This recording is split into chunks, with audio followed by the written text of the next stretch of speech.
Assalamualaikum warahmatullahi wabarakatuh. Alhamdulillah, selalu kita ucapkan kalimat yang mulia pada zat yang maha mulia pula, yang maha kuat, maha adil, maha bijaksana, yang telah menciptakan semua yang di langit, semua yang di bumi, semua yang terjangkau oleh mata manusia atau tidak terjangkau oleh mata kita sebagai manusia. Karena memang kata kuncinya la ilaha illallah, la ma'budu bihaqqin illallah. Tidak ada Tuhan yang berhak disembah di langit dan di bumi kecuali Allah. Segala puji baginya yang telah menurunkan banyak ayat-ayat Al-Quran yang akhirnya memberikan petunjuk kepada manusia. Segala puji bagi Allah yang telah mengutus para rasul dan nabi-nabi sehingga membawa kepada kita hukum-hukum yang ia inginkan. Dan kita memiliki panduan mana yang boleh dan mana yang tidak boleh, mana yang harus dipertahankan dan mana yang harus dimaafkan. Juga kita panjatkan salam hormat kita pada manusia terbaik yang telah disempurnakan jalur nasabnya, fisiknya, akhlaknya, ilmunya oleh Sang Pencipta Allah dan ditutup dengannya risalah kenabian dan kerasulan, serta juga manusia terbaik ini telah membawa kepada kita syariat Allah subhanahu wa ta'ala sehingga kita tahu mana panduan hidup kita, mana halal, mana haram, dan juga ujung-ujungnya kita akan mendapatkan apa yang dijanjikan oleh Allah subhanahu wa ta'ala, yaitu masuk ke dalam surga. Sang Pencipta Allah bersama malaikatnya telah mengucapkan salam hormat kepada manusia terbaik ini, maka sangat wajar kalau kita selalu membacakan salawat dan taslim kepada Nabi besar Muhammad sallallahu alaihi wasallam. Pertama-tama tentu saya mohon maaf teman-teman sekalian karena telat dan insya Allah menunggu di majelis ilmu tetap aja dicatat oleh Allah subhanahu wa ta'ala. Seperti biasa, sebulan sekali kita melanjutkan bahasan tentang serial para pahlawan Islam, manusia yang paling layak untuk dicontohi dan dijadikan suri tauladan. Manusia yang telah menjamin atau dijamin oleh Sang Pencipta Allah bersama Nabi-Nya Muhammad sallallahu alaihi wasallam keimanan mereka, dan juga banyak di antara mereka yang sudah dijamin masuk ke dalam surga. Maka manusia yang paling pantas untuk dicontohi adalah para sahabat ridwanullahi alaihim. Dan serial kita pada siang ini semoga Allah berkahi adalah sahabat Nabi yang mulia Umair bin Sa'ad radhiyallahu anhu. Banyak orang tidak mengetahui kisah sahabat yang mulia ini karena mungkin kurangnya membaca atau bahkan tidak pernah mendengar atau berusaha untuk mendengar nama orang yang mulia ini. Beranjak daripada statement Umar radhiyallahu anhu pada saat beliau menjadi khalifah, beliau mengatakan, berangan-anganlah kalian, berkata kepada para teman-temannya, para sahabat yang masih hidup waktu itu ridwanullah alaihim dan para tabi'in, berangan-anganlah kalian. Maka ada di antara mereka yang berangan-angan mengatakan, ya Amir Mukminin, saya berharap memiliki sekantong emas yang saya sedekahkan di jalan Allah. Yang satu lagi mengatakan saya berharap memiliki kuda yang kuat, kemudian saya gunakan untuk berperang dan membela agama Allah. Dan terus saja banyak orang yang menyebutkan angan-angannya. Lalu Umar mengatakan, kalau angan-anganku adalah aku berharap mempunyai orang-orang seperti Umair bin Sa'ad, tokoh kita ini, aku bisa meminta bantuan kepada Umair dan yang serupa dengannya untuk menunaikan urusan-urusan kaum muslimin. Siapa sebenarnya Umair radhiyallahu anhu yang dipuji oleh Umar radhiyallahu anhu ajma'in ini, para sahabat, dan para sahabat semuanya karena dipuji oleh Umar, Umair ini, dan Umair adalah ismu tasghir, nama yang dikecilkan dari Umar. Walaupun dia berbeda karena Umar dari orang Mekah dan Umair adalah masyarakat asli Madinah, Tetapi Umar sangat kagum dengan keimanan sosok orang ini. Saudara seiman, Umar atau Umair radhiyallahu anhu masuk Islam pada saat dia mendengarkan risalah Nabi SAW masuk ke Madinah oleh para dai-dai beliau, di antaranya Mus'ab bin Umair radhiyallahu anhu. Kemudian juga ada beberapa sahabat-sahabat dari Ansar sendiri yang sudah masuk Islam, di antaranya Sa'ad bin Mu'adz yang sudah kita bahas, kemudian Usaid bin Khudair, dan banyak sahabat-sahabat Nabi yang lain. Akhirnya Umair pun masuk Islam. Dia masuk Islam di masa masih kecil, dan ini sebuah fadilah tersendiri karena dia masuk Islam di umur masih kecil sekali. Sebagian ahli sejarah menyebutkan umurnya adalah 10 tahun, ya, 10 tahun. Dan ini menandakan juga akan kita ambil nanti pelajaran al-durus wal ibar, pelajaran-pelajaran yang kita ambil dari orang sosok ini, bagaimana Islam itu perlu diajarkan sejak dini kepada anak-anak kita, sehingga memang yang tertanam Islam dari kecil itu akan membawanya sampai dia meninggal dengan izin Allah Subhanahu wa taala. Orang ini pada saat masuk Islam, ayahnya sudah meninggal dan dia jadi yatim. Dan dia menjadi yatim, kemudian ibunya menikah pada saat itu dengan seorang laki-laki kaya dari asli penduduk Madinah juga yang bernama Julais bin Suwaid. Pada saat menikah, kemudian tumbuhlah ya, Umair ini di rumah Al-Julas bin Suwaid. Tumbuh besar dan dibiayai karena Julas adalah orang kaya raya, sampai akhirnya dia mencapai umur balik.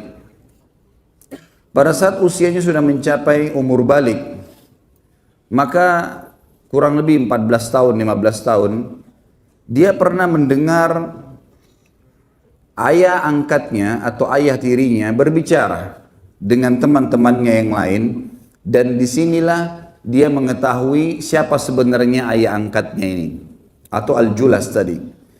Maka Umair mendengar pada saat itu Julas sedang duduk bersama teman-temannya, kemudian berkata, sesungguhnya keledai lebih mulia daripada kita kalau kita mendengarkan orang itu. Yang dimaksud dengan orang itu adalah baginda Nabi Sallallahu Alaihi Wasallam. Maka kaget betul ya, yang tergoncang jiwanya Umair ini, kenapa kok bisa ayah tirinya membicarakan masalah itu? Dan pada saat itu kebetulan Umair baru kembali dari masjid di mana Nabi SAW memotivasi para sahabat untuk perang Tabuk.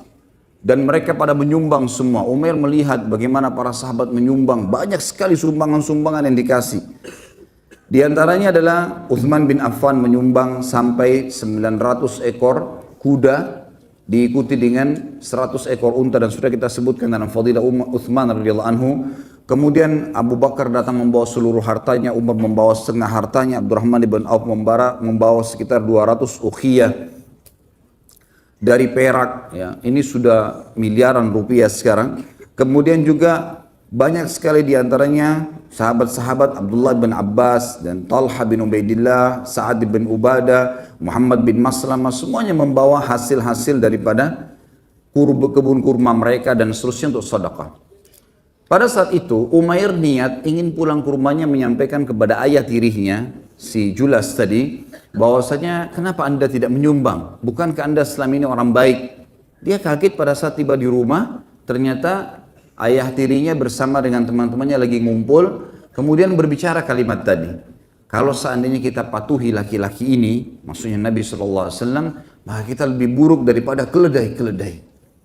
Kalimat ini sangat menjadi beban buat Umair.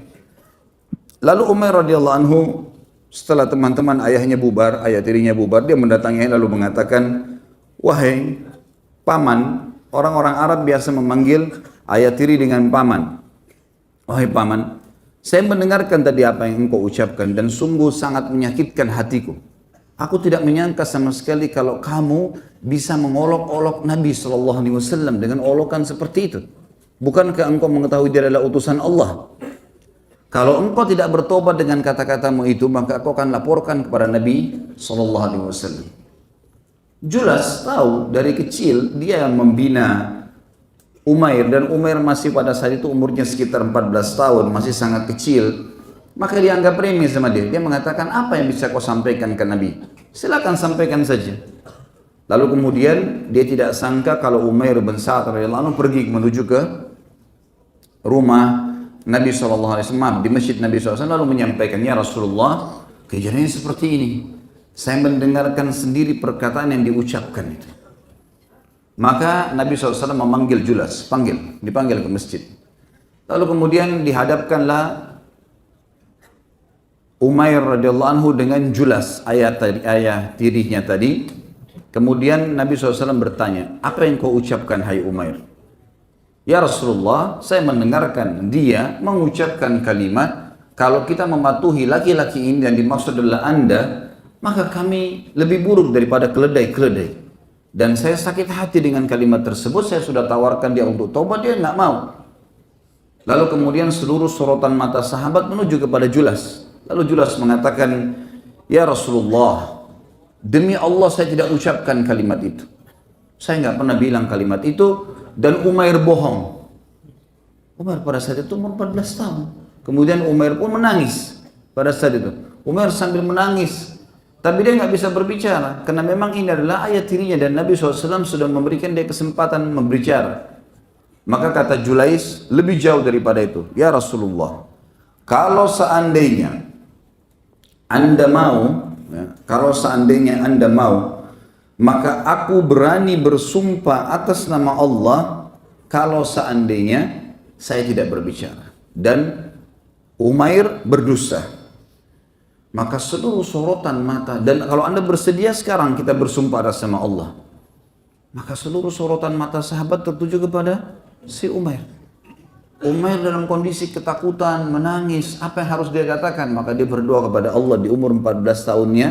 Dan ini menandakan keimanan radhiyallahu anhu, mengatakan, ya Allah, aku berharap engkau menurunkan firman-Mu kepada Nabi Muhammad SAW membenarkan apa yang sedang aku pertahankan ini. Pada saat itu pun para sahabat kaget menyaksikan ternyata Nabi SAW memojok pada saat itu. Kemudian turunlah firman Allah Subhanahu wa taala yang tepatnya dalam surah At-Taubah ayat 74. A'udzu billahi minasyaitonir rajim. Yahlifuna billahi ma qalu wa laqad qalu kalimatal kufri wa kafaru ba'da islamihim wa hammu bima lam yanalu wa ma naqamu illa an aghnahumullahu wa rasuluhu min fadli fa in yatubu yaku khairan lahum wa in yatawallaw yu'adzibuhumullahu 'adzaban aliman fid dunya wal akhirah wa ma lahum fil ardi min waliyyin wala nasir. Mereka orang-orang munafik. Jadi yang dimaksud sini ternyata Al-Julas ini adalah munafik. Bagian daripada golongan Abdullah bin Abi Salul yang memang pura-pura menyembunyikan keislamannya. Mereka orang-orang munafik itu, dan ayat ini turun kepada Al-Julas bin Suwaid tadi, bersumpah dengan nama Allah bahwasanya mereka tidak mengatakan sesuatu yang menyakitimu hai Muhammad. Sungguh mereka telah mengucapkan perkataan kekafiran dan telah menjadi kafir setelah Islam dan menginginkan apa yang mereka tidak dapat mencapainya. Mereka hanya ingin kebenaran, mereka ingin membela diri, tapi mereka tidak akan mencapainya. Dan mereka tidak mencela Allah dan Rasulnya sekiranya Allah dan Rasulnya telah melimpahkan karunia kepada mereka. Kalau datang nikmat mereka tidak mencela, tapi kalau tidak ada nikmat, tidak ada rezeki, kurang, maka mereka pun mencela Allah dan Rasulnya. Maka jika mereka bertaubat, itu adalah lebih baik bagi mereka. Dan jika mereka berpaling, niscaya Allah akan mengadab mereka dengan adab yang pedih di dunia dan di akhirat. Dan mereka di dunia tidak akan mendapatkan pelindung dan juga penolong. Pada saat mendengar ayat ini ditilawahkan oleh baginda Nabi SAW, maka Al-Julas tiba-tiba gemetar karena ia tahu bahwasanya ia telah dipermalukan dan dipermalukan oleh Allah. Dari langit ketujuh sana turun ayat Al-Quran dan ditilawahkan oleh orang beriman sampai hari kiamat. At-Taubah ayat 74. Maka dia pun tiba-tiba menangis dan berkata kepada Nabi SAW dan dengar oleh para sahabat, aku bertaubat wahai utusan Allah, aku bertobat wahai utusan Allah. Umair yang benar wahai utusan Allah, aku termasuk orang-orang yang berdusta. Aku memohon kepada Allah agar menerima taubatku dan aku menjadikan diriku sebagai tebusannya wahai utusan Allah. Pada saat itu Nabi SAW tidak melihat ke Julas, kemudian berdiri dan mendatangi sahabat yang mulia Umair radhiyallahu anhu dan membisikkan di kupingnya kalimat yang mulia. Kata Nabi SAW dan didengar oleh para sahabat, hai anak muda, Dan ini menandakan memang Julais sudah si Umair sudah mencapai umur balik. Telingamu telah menangkap apa yang engkau dengar dengan baik, dan Rabbmu membenarkanmu. Artinya surah At-Taubah 74 turun khusus untuk Umair radhiyallahu anhu, dan ini sebuah hal yang luar biasa. Umair bin Sa'ad ini jalur nasabnya sendiri adalah Umair bin Sa'ad ibn Ubaid ibn Nu'man ibn Qais ibn Amr ibn Auf, ya, Al-Ansari. Dan saya pribadi sudah coba menelusuri nama istri beliau, tapi tidak ada disebutkan dalam buku-buku rujukan, dan juga anak-anak beliau tidak disebutkan, ya, sehingga saya cukupkan dengan jalur nasabnya saja.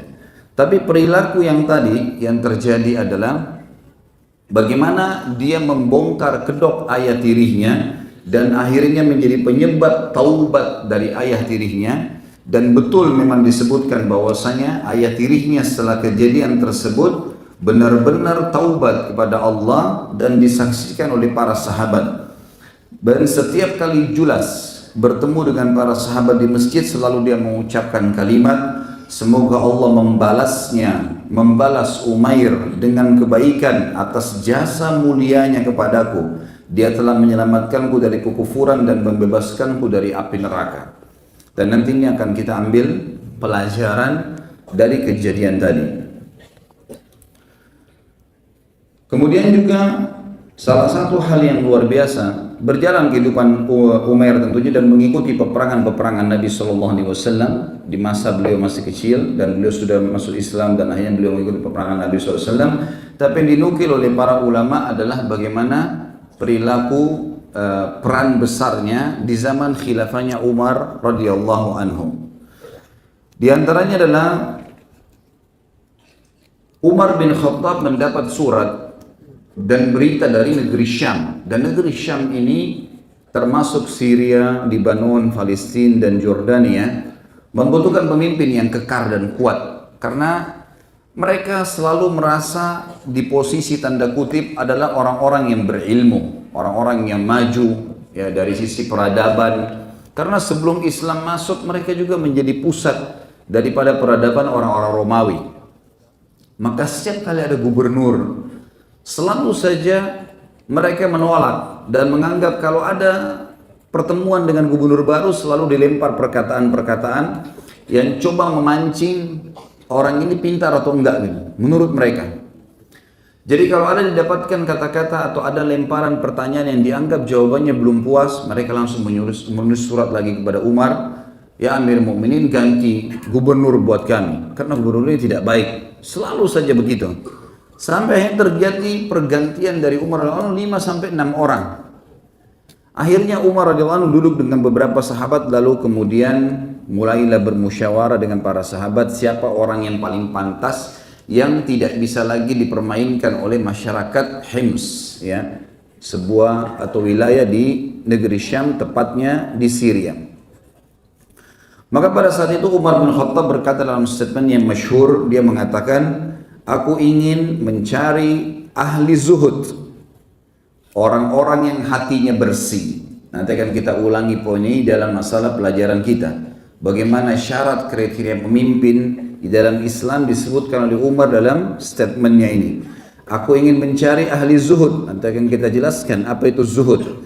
Kemudian orang-orang yang berhati bersih, orang-orang yang beriman dengan benar, orang-orang yang tidak mencari nama, orang-orang yang selalu berpuasa dan sholat malam, dan orang-orang yang berlari menghindari kepemimpinan, bukan malah mengejarnya. Umar lalu berkata, aku menginginkan seorang laki-laki apabila dia berada di antara satu kaum, maka dia menjadi pelindung bagi kaum tersebut. Dan jika berada di antara mereka, maka dia terlihat seperti salah satu dari mereka tanpa ada perbedaan satu sama yang lain. Tidak membedakan dirinya dengan manusia atau rakyatnya dalam hal pakaian, makanan, dan tempat tinggal.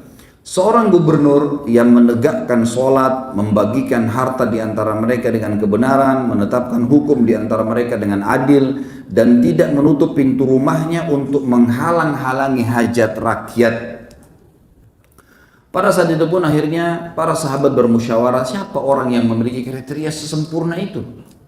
Susah mencarinya di zaman sekarang, sudah banyak sahabat yang meninggal dunia.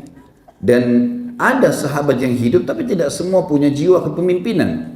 Karena pemimpinan itu harus bisa punya keputusan yang tegas, benar-benar salah-salah, gitu kan? Dan memang tidak boleh digoyahkan dengan pertanyaan-pertanyaan yang sepele. Dia harus punya prinsip dasar dalam kehidupannya. Dan orang memang dasarnya mempraktekkan ilmu agama, sehingga secara otomatis kalau dia berbicara kepada orang-orang, orang akan berbekas. Kita akan temukan banyak dai-dai bisa bicara, tetapi subhanallah karena dia tidak mempraktikkan apa yang dia bicarakan, tidak ada pengaruhnya, tidak ada efek kepada orang lain. Pada saat dia menceritakan tentang sholat malam, kemudian dia sendiri tidak melakukan sholat malam, maka mustahil bisa berbekas pada orang lain. Tapi pada saat dia berbicara dan memang dia mempraktikannya, dia mempraktikkan baca Quran, dia mempraktikkan puasa-puasa sunnahnya, dia mempraktikkan ibadah semua yang diperintahkan, maka secara otomatis akan berbekas kepada orang lain. Ini yang Umar inginkan. Sampai akhirnya mengerucutlah seseorang sahabat berkata, aku telah mendapatkannya wahai Amir Mukminin. Kata Umar, siapa itu? Kata dia, Umair bin Sa'ad, yang sedang Anda tunjuk menjadi pimpinan perang di negeri Syam. Dia sekarang menjadi panglima perang di sana. Kata Umar tanpa ragu mengatakan, dialah orangnya. Panggilkan dia menghadap ke Madinah. Dipanggillah. Begitu datang Umair dengan pakaian perangnya mendatangi Umar radhiyallahu anhu ke Madinah, lalu Umar mengatakan, "Hai Umair, aku telah menunjukmu untuk menjadi gubernur di wilayah Syam dan tepatnya beribu kota di Hims, ya, di Damaskus, di Syria." Kata Umair, "Maaf Amir Mukminin, untuk jabatan itu saya tidak inginkan. Kalau Anda mau tunjuk saya menjadi prajurit perang, menjadi panglima perang, menjadi tim di medan perang. Saya tidak ingin selain jabatan itu." Kata Umar, "Tidak bisa. Saya sudah menunjukmu dan ini sebuah titah yang harus kamu terima." Karena Umar tahu radhiyallahu anhu bahwasanya Umair radhiyallahu anhu akan menolak. Orang-orang beriman tidak akan mengejar jabatan-jabatan seperti ini karena mereka tahu makin ada jabatan teman-teman sekalian, maka makin berat tanggung jawab. Kalau satu orang saja, istri saja di rumah atau anak saja sempat kita bengkalikan satu haknya, maka sudah cukup dia bisa menuntut pada hari kiamat. Bagaimana dengan masyarakat yang banyak, yang mungkin ribuan orang, apalagi kalau sudah sampai mengiming-imingkan janji yang sangat besar kemudian tidak dijalankan. Satu orang saya sudah cukup menghabiskan pahala kita pada hari kiamat. Maka para sahabat tahu masalah itu. Dan juga mereka sangat memahami sabda Nabi SAW dalam hadis sahih riwayat Imam Ahmad, "Inna wallahi la nuwalli ala hadha amr ahadan sa'alahu aw harasa alaih." Kami tidak akan pernah, kata Nabi SAW, menunjuk seorang pemimpin kalau dia sengaja mengejar-ngejarnya atau sengaja mencari supaya bisa mendapatkannya dalam makna yang sama kurang lebih. Maka mereka sangat memahami. Maka Umar memohon lagi, "Ya Amir Mukminin, tolong lepaskan saya dari jabatan itu. Walaupun saya tahu Syria atau negeri Syam adalah negeri yang subur. Saking suburnya negeri Syam pada saat itu disebutkan cirinya teman-teman sekalian, kalau ada tanah di jalan negeri Syam retak, maka tumbuh pohon apel. Saking suburnya, udaranya sangat sejuk, enak, masyarakatnya juga tidak terlalu banyak, kemudian wilayahnya kaya, dia bisa hidup enak. Tapi subhanallah, dan dia tahu dia lagi di kancah peperangan di situ, dia tidak mau. Lalu Umar mengulangi lagi kembali mengatakan, "Wahai Umair, engkau mengetahui sabda Nabi SAW, mentaati pemerintah wajib, kau harus jalankan ini." Maka Umair pun akhirnya menerima hal tersebut dan serentak pada saat itu seketika dia langsung mengganti baju perangnya, kemudian memakai baju biasa, baju dia sebagai masyarakat biasa, dia nggak pakai lagi baju perang, lalu kemudian dia pergi sendirian ke negeri Syam. Tiba di negeri Syam, dia pun membawa surat Amir Mukminin kepada tokoh-tokoh negeri Syam dan mereka menerima, mengatakan, "Baik, surat Amir Mukminin kami terima." Lalu mereka mau melakukan hal-hal yang sama kurang lebih, ingin menguji Umair dalam hal-hal yang mereka sering lempar pertanyaan. Maka sebelum semua itu, Umair radhiyallahu anhu kemudian naik ke atas mimbar. Pertama sekali, setelah tahmid dan salawat dan beliau mengucapkan kalimat yang mulia, beliau mengatakan, dan ini prinsip dasar dalam pemimpinan beliau, ala innal islam haitun mani'un wa babun wathiq, fa haitul islamil adlu wa babuhul haq. فإذا نقد الحائط وحطم الباب استفتح الإسلام فلا يزال الإسلام منيعا ما اشتد السلطان وليس شدة السلطان قتلا بالسيف ولا ضربا بالصوت ولكن قضاء بالحق وأخذا بالعدل. Ketahuilah wahai saudara-saudaraku seiman, di atas mimbar setelah tahmid dan salawat mengatakan bahwa Islam adalah benteng yang sangat kokoh. Semua orang yang bersandar pada Islam pasti akan aman. Dia adalah ajaran yang paling sempurna dan pintu yang paling kuat, tidak bisa ditembus oleh musuh. Benteng Islam, kekuatan Islam berada di keadilan dan pintunya adalah kebenaran. Jika benteng itu roboh dan pintunya hancur, Islam akan terbuka dan akan dianggap remeh. Islam akan tetap kuat selama ada kepemimpinan atau pemimpin yang menerapkan kedua hal tadi, keadilan dan juga kebenaran. Dan kepemimpinan seseorang bukan karena membunuh, merusak dengan pedang ataupun alat yang lainnya, bukan dengan memukul dengan cambuk, tetapi dengan menetapkan hukum dengan kebenaran dan melaksanakan keadilan. Yang tidak teman-teman sekalian, Umair pun turun, kemudian mulai menjalankan. Pada detik itu pun dalam kondisi capek, letih dari Madinah, beliau tidak istirahat sama sekali. Langsung saja beliau radhiyallahu anhu menjalankan apa yang harus dijalankan. Setiap hari Umair keliling di pasar-pasar, mengangkat barang-barang muslimin yang butuh diangkat ke tunggangannya. Kemudian Umair memakai baju biasa seperti mereka. Umair juga tinggal di sebuah rumah yang dia bangun dengan tangannya radhiyallahu anhu dari tanah liat di sebuah pinggiran kota Hims, ya. Kemudian di situ adalah ruangannya kecil, istrinya namanya pun ditinggalkan di Madinah, tidak diajak tinggal bersama dia. Kemudian dia mulai bertugas jalan. Di rumahnya cuma ada seember air untuk digunakan wudhu dan mandi. Kemudian juga ada 2 buah piring, 1 piring, 1 wadah untuk memasak. Kemudian 2 lembar baju. Tiap hari kerjanya Umair keliling sana sini, terus menyelesaikan permasalahan muslimin sampai ditemukan di bawah matanya berwarna hitam karena radhiyallahu anhu jarang sekali istirahat. Setelah setahun berjalan, Umar radhiyallahu anhu tidak pernah menerima pengiriman zakat mal, tidak ada pengiriman hasil dari negeri Syam. Kemana Umair ini? Dikirimlah surat. Umar lalu mengirim surat kepada Umair, lalu yang isinya berkata, kalau suratku ini tiba padamu, maka datanglah segera wahai Umair. Umair pun datang, kemudian membawa apa yang dia miliki tadi. Rumah yang dia punya tadi, yang dia bangun sendiri dengan tanah liat, di tanah yang dia beli pakai uangnya kecil sekali. Tapi saya coba berusaha cari, tidak saya temukan ukuran rumah itu yang disebutkan kecil. Intinya adalah beliau merobohkan bangunan rumahnya itu, tanah-tanah liatnya, kemudian beliau mengambil embernya yang dia biasa pakai, piring dan pancinya, dengan baju yang dia pakai 2 lembar. Jadi rata kembali tanah itu. Kemudian dia mengembalikan tanah kepada orang yang dia beli. Ambil tanah ini, hadiah buat kamu, saya nggak usah jual. Kemudian dia pergi ke Madinah, jalan kaki. Tiba di Madinah radhiyallahu anhu, menemui Umar.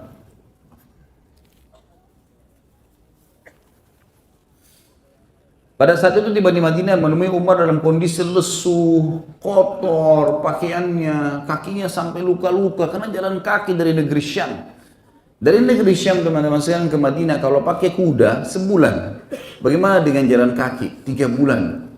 Dia cuma berhenti kalau lapar, makan daun di jalanan, ambil sesuatu yang memang tumbuh. Ya. Tidak ada sesuatu yang dia tidak minta sama orang, orang pun tidak tahu kalau ini adalah gubernur negeri Syam. Tiba di Madinah, menemui Umar di masjid.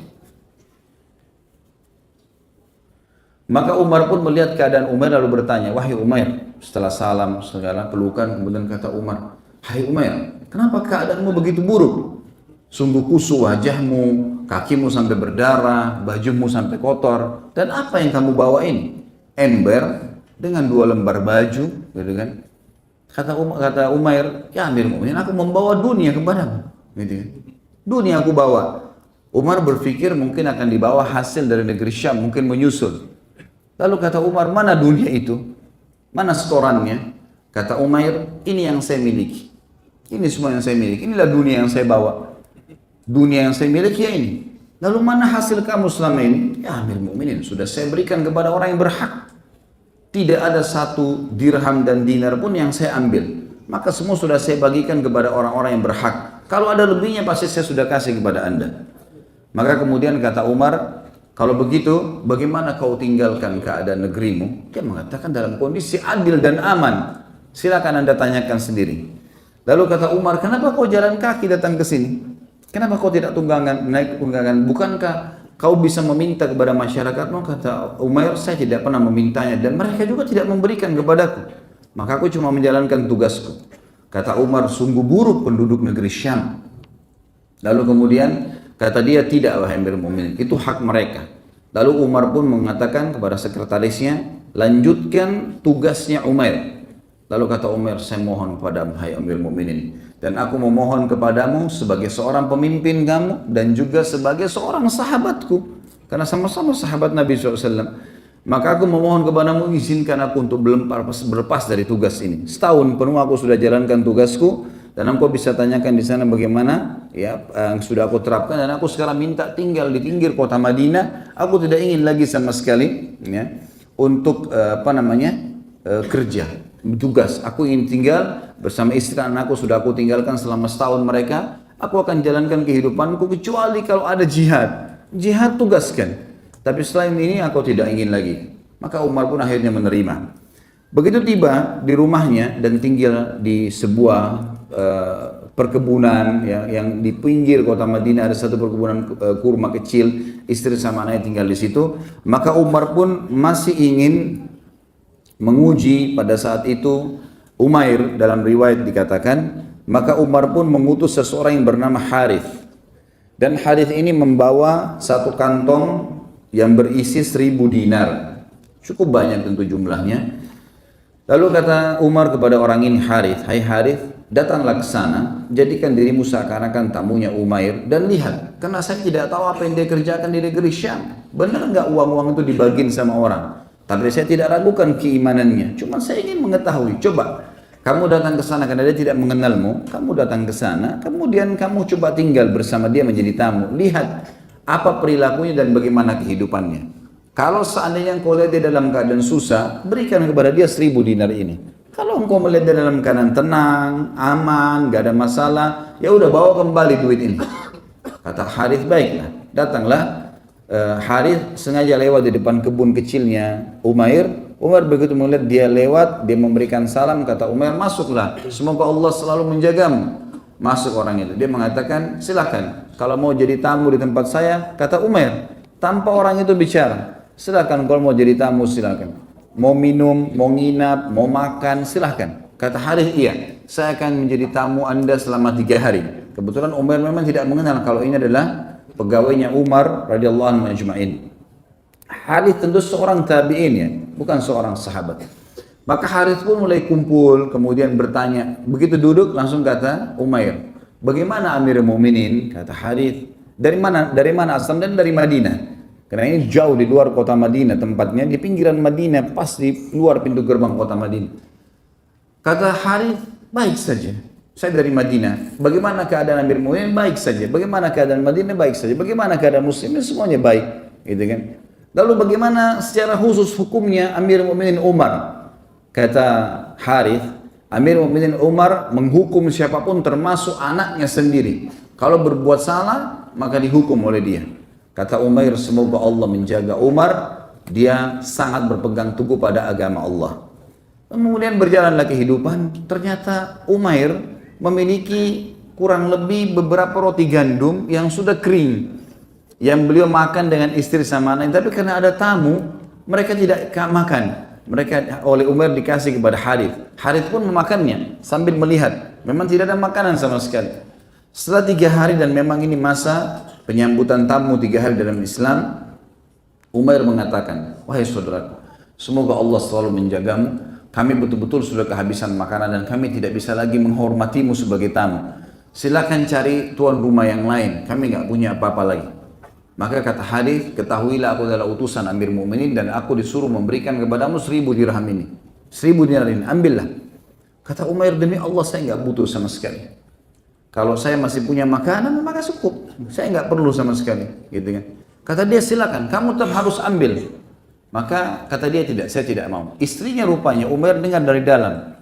Mengatakan, hai Umair, kalau kau tidak perlu, berikan kepada orang yang perlu. Jangan ditolak pemberian Amir Mu'minin.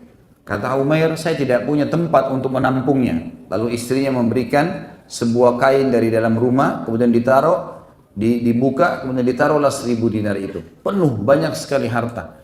Dan pada saat itu kalau digaris bawah ya, Umair tidak punya apa-apa, saudaraku seiman. Tidak punya apa-apa. Dan dia sangat butuh, apalagi ini hadiah yang dikasih. Maka subhanallah, dia tetap menolak. Dan akhirnya setelah diterima pun karena istrinya memberikan masukan, lalu kemudian dibagikan kepada fakir miskin atau masyarakat sekitar sampai habis. Dia pun tidak memiliki 1 dinar yang disimpankan untuk dia. Harith pulang melapor kepada Amir Mu'minin. Ya Amir Mu'minin, kejadiannya seperti ini. Apa adanya, semuanya saya ceritakan. Maka kata Umar, sungguh dia adalah orang yang luar biasa. Tidak ada orang yang menyerupainya. Berarti betul uang yang selama di negeri Syam dibagikan kepada orang-orang. Dalam kondisi susah pun dia masih bisa melakukan hal tersebut. Lalu kemudian Umar mengatakan, kirimkan surat ini dan panggil Umair datang. Begitu Umair datang, lalu berkata, ada apa wahai Amir Mu'minin? Kata Umar, kenapa kau menolak pemberianku? Kata Umair, ya karena aku tidak membutuhkannya. Kau kan lapar, butuh makanan. Dia bilang, ya, Allah akan memberikan makanan, tapi bukan dari pemberian itu. Dan saya pun menerima karena istri saya mengatakan bagikan kepada orang lain, dan saya menganggap itu adalah hal yang positif.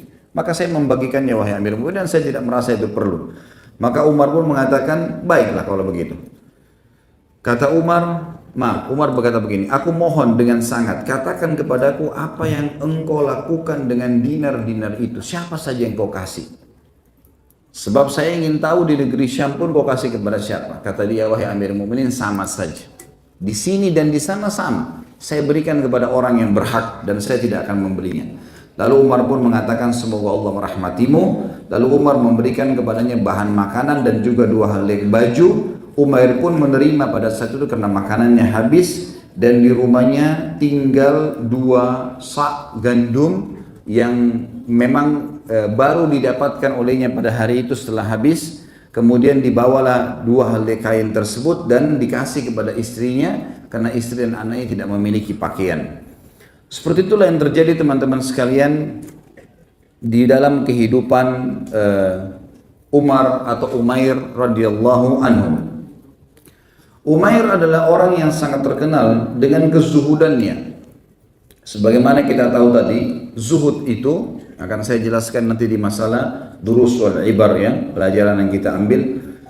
Zuhud sebenarnya adalah mendahulukan akhirat dari dunia. Dan ada orang menyalahfahami masalah ini, menganggap bahwasanya zuhud meninggalkan dunia untuk akhirat. Ini salah ya. Ini pemahaman harus diluruskan, karena kalau kita katakan zuhud itu adalah meninggalkan dunia, maka mulailah orang-orang tidak lagi berpikir untuk bekerja, mencari nafkah, dan dia hanya berpikir bagaimana melakukan hal-hal yang lain ya, di luar sana. Kasus Umair kata para ulama, bukan zuhudnya dia tidak mau makan atau tidak mau bekerja, tapi dia tidak mau dapatkan kecuali dari hasil kerja tangannya. Kalau hasil kerja tangannya maka dia makan. Pemberian orang lain dia tidak mau terima, dan ini bagian daripada kezuhudan, bagian dari kezuhudan, tidak minta-minta kepada orang. Sebagaimana sabda Nabi SAW kepada beberapa orang sahabat, diantaranya ada Abdullah bin Abbas, uzhud fid dunya yuhibbukallah, wazhud ma fi aidin nas yuhibbukan nas.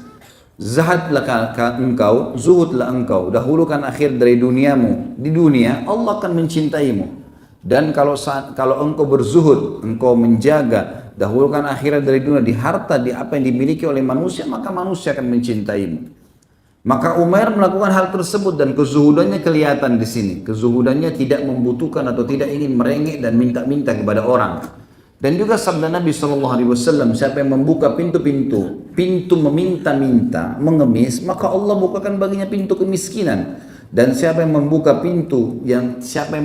pintu kemuliaan, tidak minta-minta sama orang dan berusaha mendapatkan apa yang dia bisa dapatkan dari hasil keringatnya sendiri, maka Allah akan bukakan baginya pintu kekayaan. Juga teman-teman sekalian, dia dipuji oleh para ulama.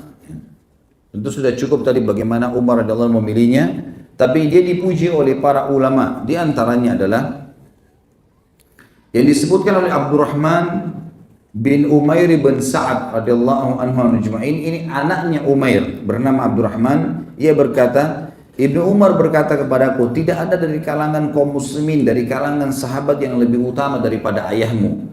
Pujian Abdullah bin Umar radhiyallahu anhum ajma'in kepada anaknya Umair yang bernama Abdurrahman. Maaf, ini berarti ada nama ya, tadi saya keliru di awal. Ini ada namanya anaknya Abdurrahman, dan mengatakan tidak ada di kalangan tabi'in dan sahabat yang mengalahkan ayahmu. Ini kesaksian Abdullah ibn Umar, maksudnya dari sisi keimanan dan amal soleh. Ibnu Sirin rahimahullah berkata, ini salah satu ulama tabi'in yang masyhur, Muhammad bin Sirin berkata, begitu bangganya dan kagumnya Umar ibn Khattab kepada Umair ibn Sa'ad radhiyallahu anhu ajma'in, sehingga dia menjulukinya dengan Nasyiju Wahdi, ya. Atau dikatakan satu-satunya yang tak tertandingkan. Dan Al-Mufaddal Al-Ghallabi rahimahullah berkata, ahli zuhud dari kalangan orang-orang Ansar ada 3. Ini tentu seorang tabi'in yang menjelaskan tentang keadaan sahabat. Ahli zuhud, orang yang terkenal sangat luar biasa, tidak pernah bergantung pada manusia dan bergantung kepada Allah, mendahulukan akhirat dari dunia. Dari kalangan sahabat dari Ansar ada 3 orang, Abu Darda, Shaddad ibn Aus, dan Umair ibn Sa'ad. Dan Umair ibn Sa'ad radhiyallahu anhum ajma'in. Tentu ini yang kita bisa ambil dari pelajaran, maksudnya syama'ilnya ya, manakibnya ya, kelebihan daripada Umair itu sendiri.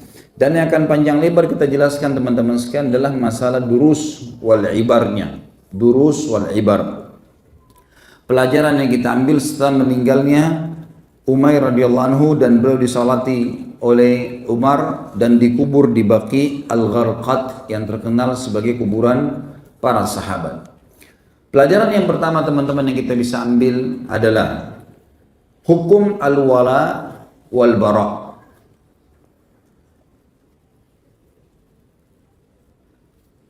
Apa itu al-wala wal bara teman-teman sekalian?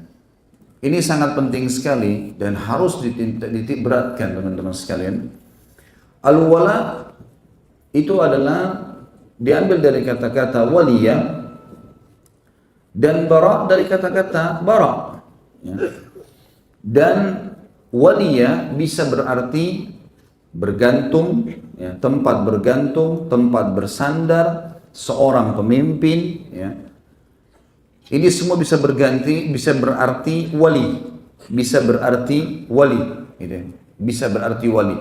Maka ini harus digarisbawahi teman-teman sekalian, karena ini hukum dalam masalah akidah. Dan bara adalah berlepas diri, berlepas diri. Ulama ahli sunnah sepakat mengatakan al-wala wal bara adalah bagian daripada hukum syariah dan harus difahami.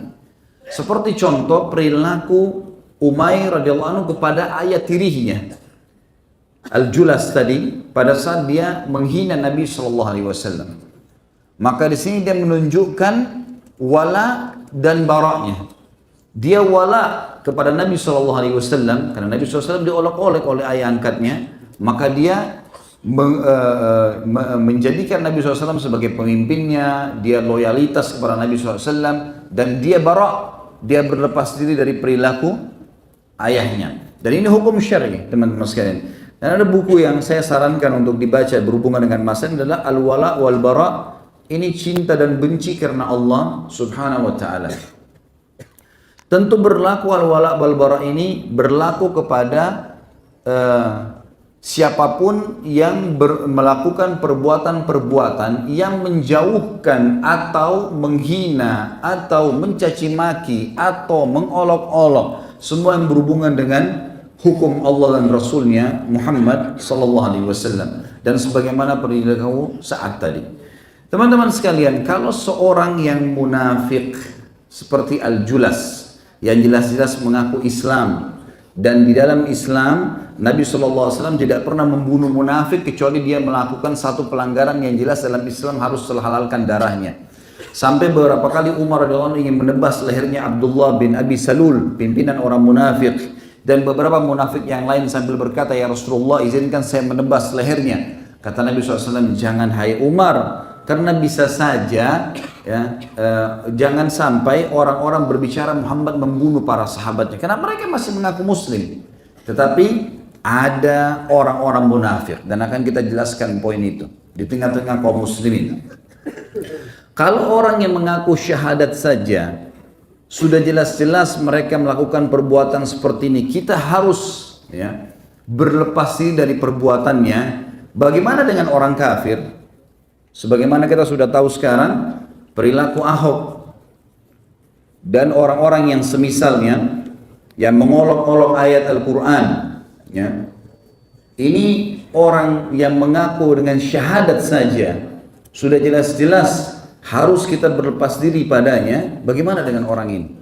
Baik, banyak orang-orang subhanallah selalu saja orang-orang yang mendekati orang kafir ya. Dan kita tidak boleh ragu dengan kekafiran orang-orang kafir. Dan yang kita benci adalah kekafirannya, bukan fisiknya ya. Karena kita disuruh memang memerangi kekafiran itu sampai mereka meninggalkan kekafiran itu. Kata Nabi SAW, umirtu an uqatilan nas hatta yashhadu an la ilaha illallah wa anna Muhammad Rasulullah.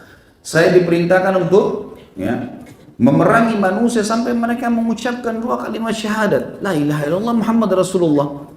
Kalau mereka meninggalkan kekufurannya dan mengucapkan syahadat, maka mereka berarti saudara kita, gitu kan? Jadi bukan fisiknya, tapi kekufurannya yang sedang diperangi. Makanya kita mendakwahi mereka, dan pada saat mereka membentuk pasukan untuk melakukan perbuatan yang bahkan akhirnya menghina Allah dan Rasulnya, maka ada peperangan tentunya, gitu kan? Tidak bisa dibiarkan masalah ini. Ada banyak orang-orang subhanallah di sekitar orang-orang kafir ini yang sudah melakukan perbuatan salah. Saya sebutkan melakukan perbuatan salah. Yang di sekitarnya selalu orang munafik. Subhanallah. Dan ayat Al-Quran akan saya bacakan teman-teman, bukan satu dua ayat. Ada belasan bahkan puluhan ayat Al-Quran yang menyebutkan dari zaman baginda Nabi SAW dan sampai hari kiamat nanti akan terjadi hal yang sama. Kalau orang-orang munafik ini selalu ada di sekitarnya, membelahnya. Di antara perkataan dikatakan, itu kan cuma kata-kata.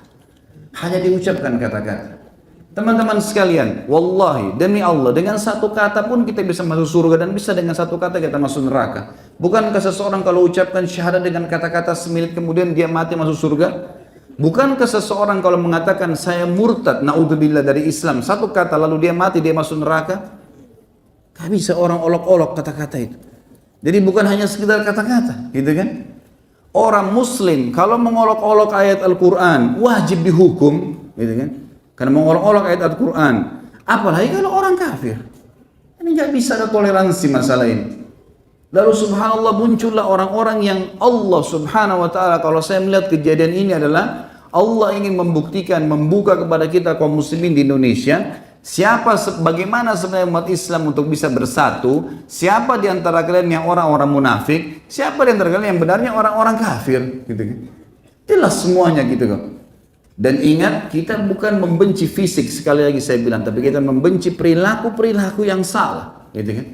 Kenapa harus membawa-bawa nama ayat Al-Quran? Kenapa harus membawa-bawa nama agama, gitu kan? Kenapa kalau mau jadi menjabat jadi gubernur, menjabat sajalah, gitu kan? Cari jalan.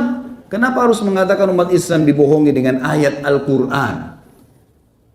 Sama teman-teman sekalian kejadiannya, kalau saya mengatakan jangan makan babi, karena surah Al-Ma'idah ayat 3 mengharamkan babi. Ada penjual babi mengatakan, Khalid Basalamah itu membohong-bohongi kalian, jangan didengar. Hah? Itu ayat Al-Ma'idah ayat 3 itu jangan didengar, itu dibohongin. Hah? Sama saja. Al-Ma'idah ayat 90 menjelaskan masalah pengharaman khamar misalnya. Gitu kan? Baik saya bilang gak boleh minum khamar, Allah melarangnya. Lalu penjual-penjual khamar itu pada berkata, itu dibohongin tuh dengan ayat Al-Quran. Al-Ma'idah 90. Bobotnya kalimat ini berat sekali. Ini kalau di zaman Nabi SAW, apalagi ada Umar bin Khattab, sudah melayang semua lehernya nih.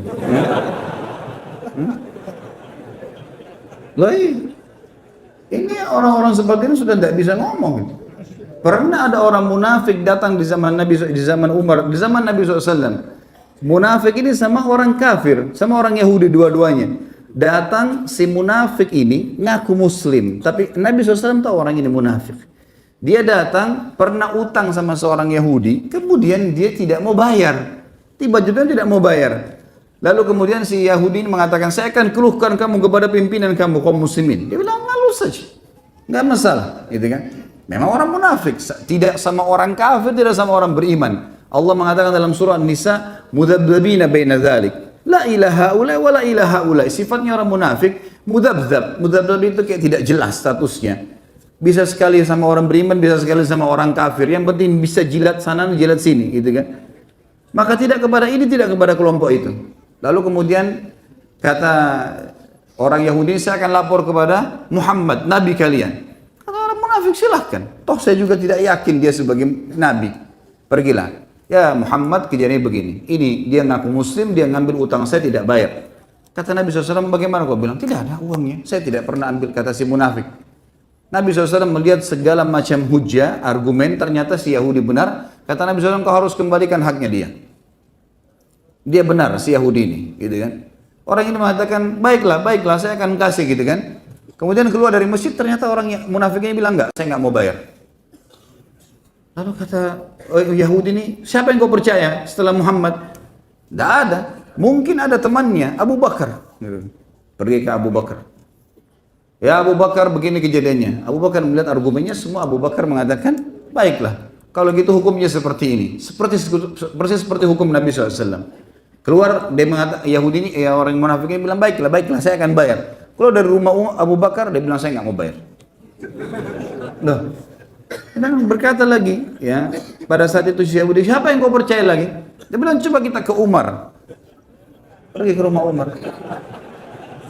Antum sudah tahu jawabannya rupanya. Kita masuk di rumahnya Umar. Kenapa? Ada masalah begini. Baik, Umar bilang, sama siapa kalian sudah berhukum? Kami sudah pergi ke Muhammad. Kata si Yahudi. Apa hukumnya? Dihukumi saya punya hak. Orang ini ditunjuk dan dia ngaku mau bayar, dia nggak mau bayar. Terus siapa lagi? Abu Bakar.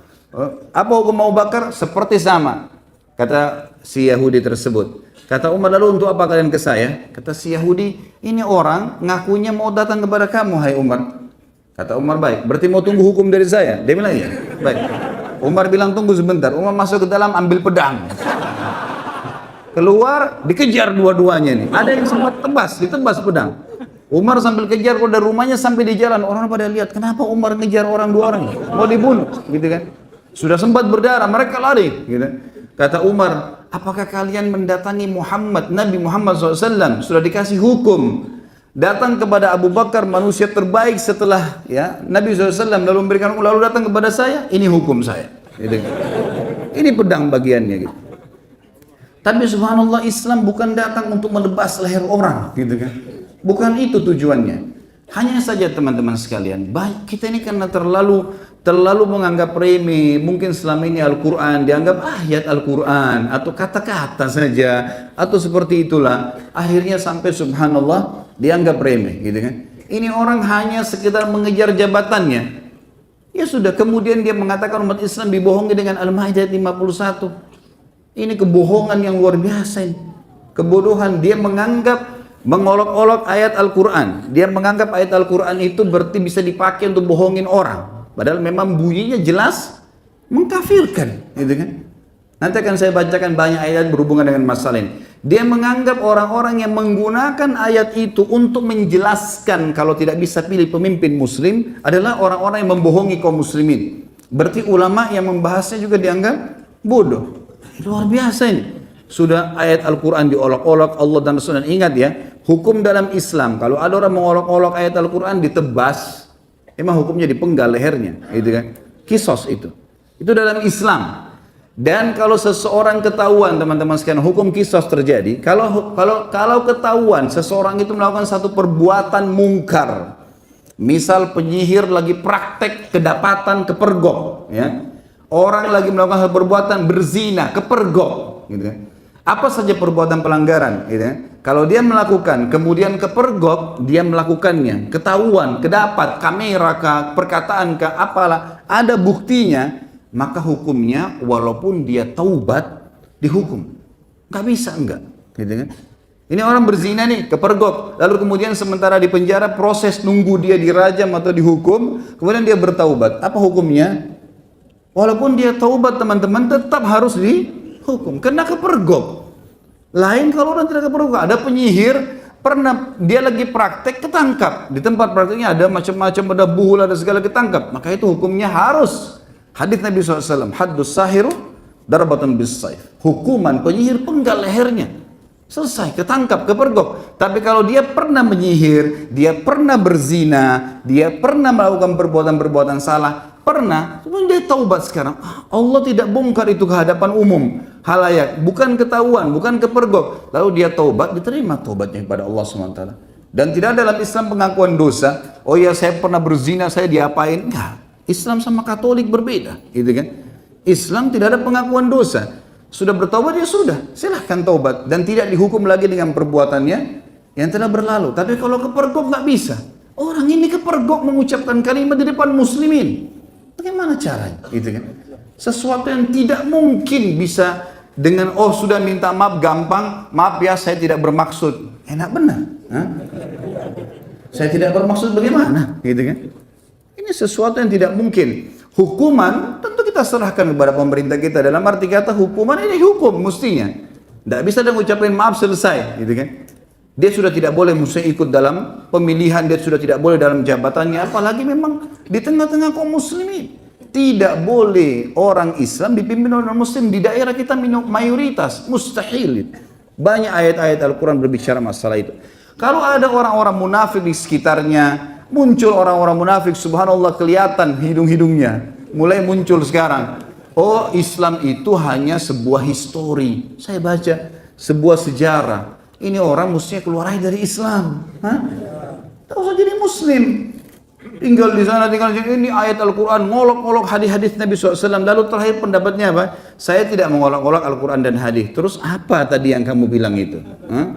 Tidak olok-olok seperti apa? Gitu. Dianggap Islam sudah tidak relevan lagi dengan waktu, dengan zaman, gitu kan? Kemudian dibahaslah masalah menerima maaf. Menerima maaf oke saja, kita terima maaf, tapi hukum diterapkan. Nggak ada ceritanya itu, ya.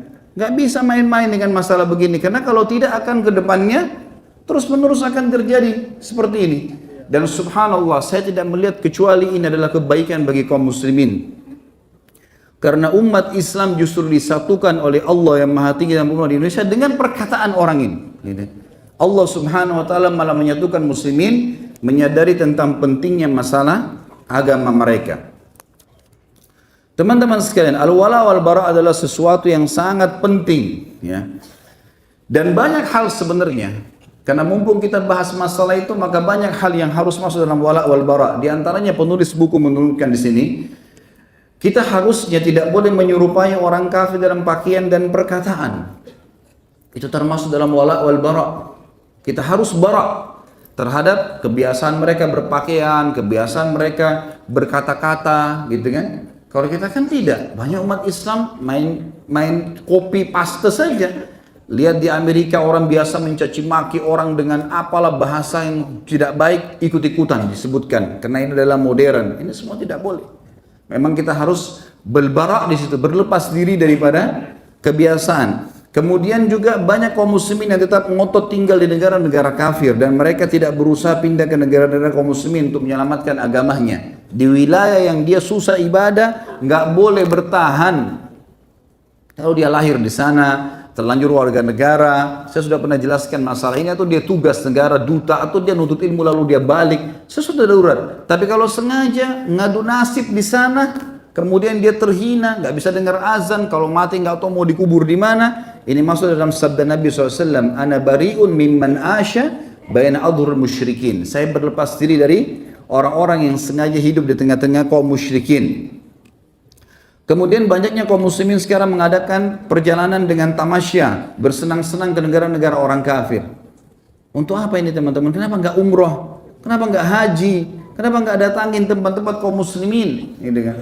Harusnya bisa dipikirin berapa banyak uang yang kita keluarkan. Minimal kita akan terpengaruh dengan jadwal-jadwal tour city-nya yang akan kita datang ke tempat-tempat yang salah. Gitu kan? Bahkan banyak di antara muslimin ikut-ikutan nyembah-nyembah berhala pada saat mendatangi negara-negara non-muslim. Ya, ikut-ikut sembah karena ini adalah tradisi, inilah begini, gantung nama di pohon, di kertas dan segala macam khurafat yang akhirnya membuat kebodohan-kebodohan kaum muslimin. Kemudian menggunakan penanggalan orang-orang non-muslim, terutama penanggalan yang menampilkan keadaan dan hari-hari raya mereka. Ini negara Islam banyak sekali seperti, bahkan sekarang teman-teman kalau saya tanya kebanyakan umat Islam di Indonesia tanggal berapa Hijriah mereka nggak tahu.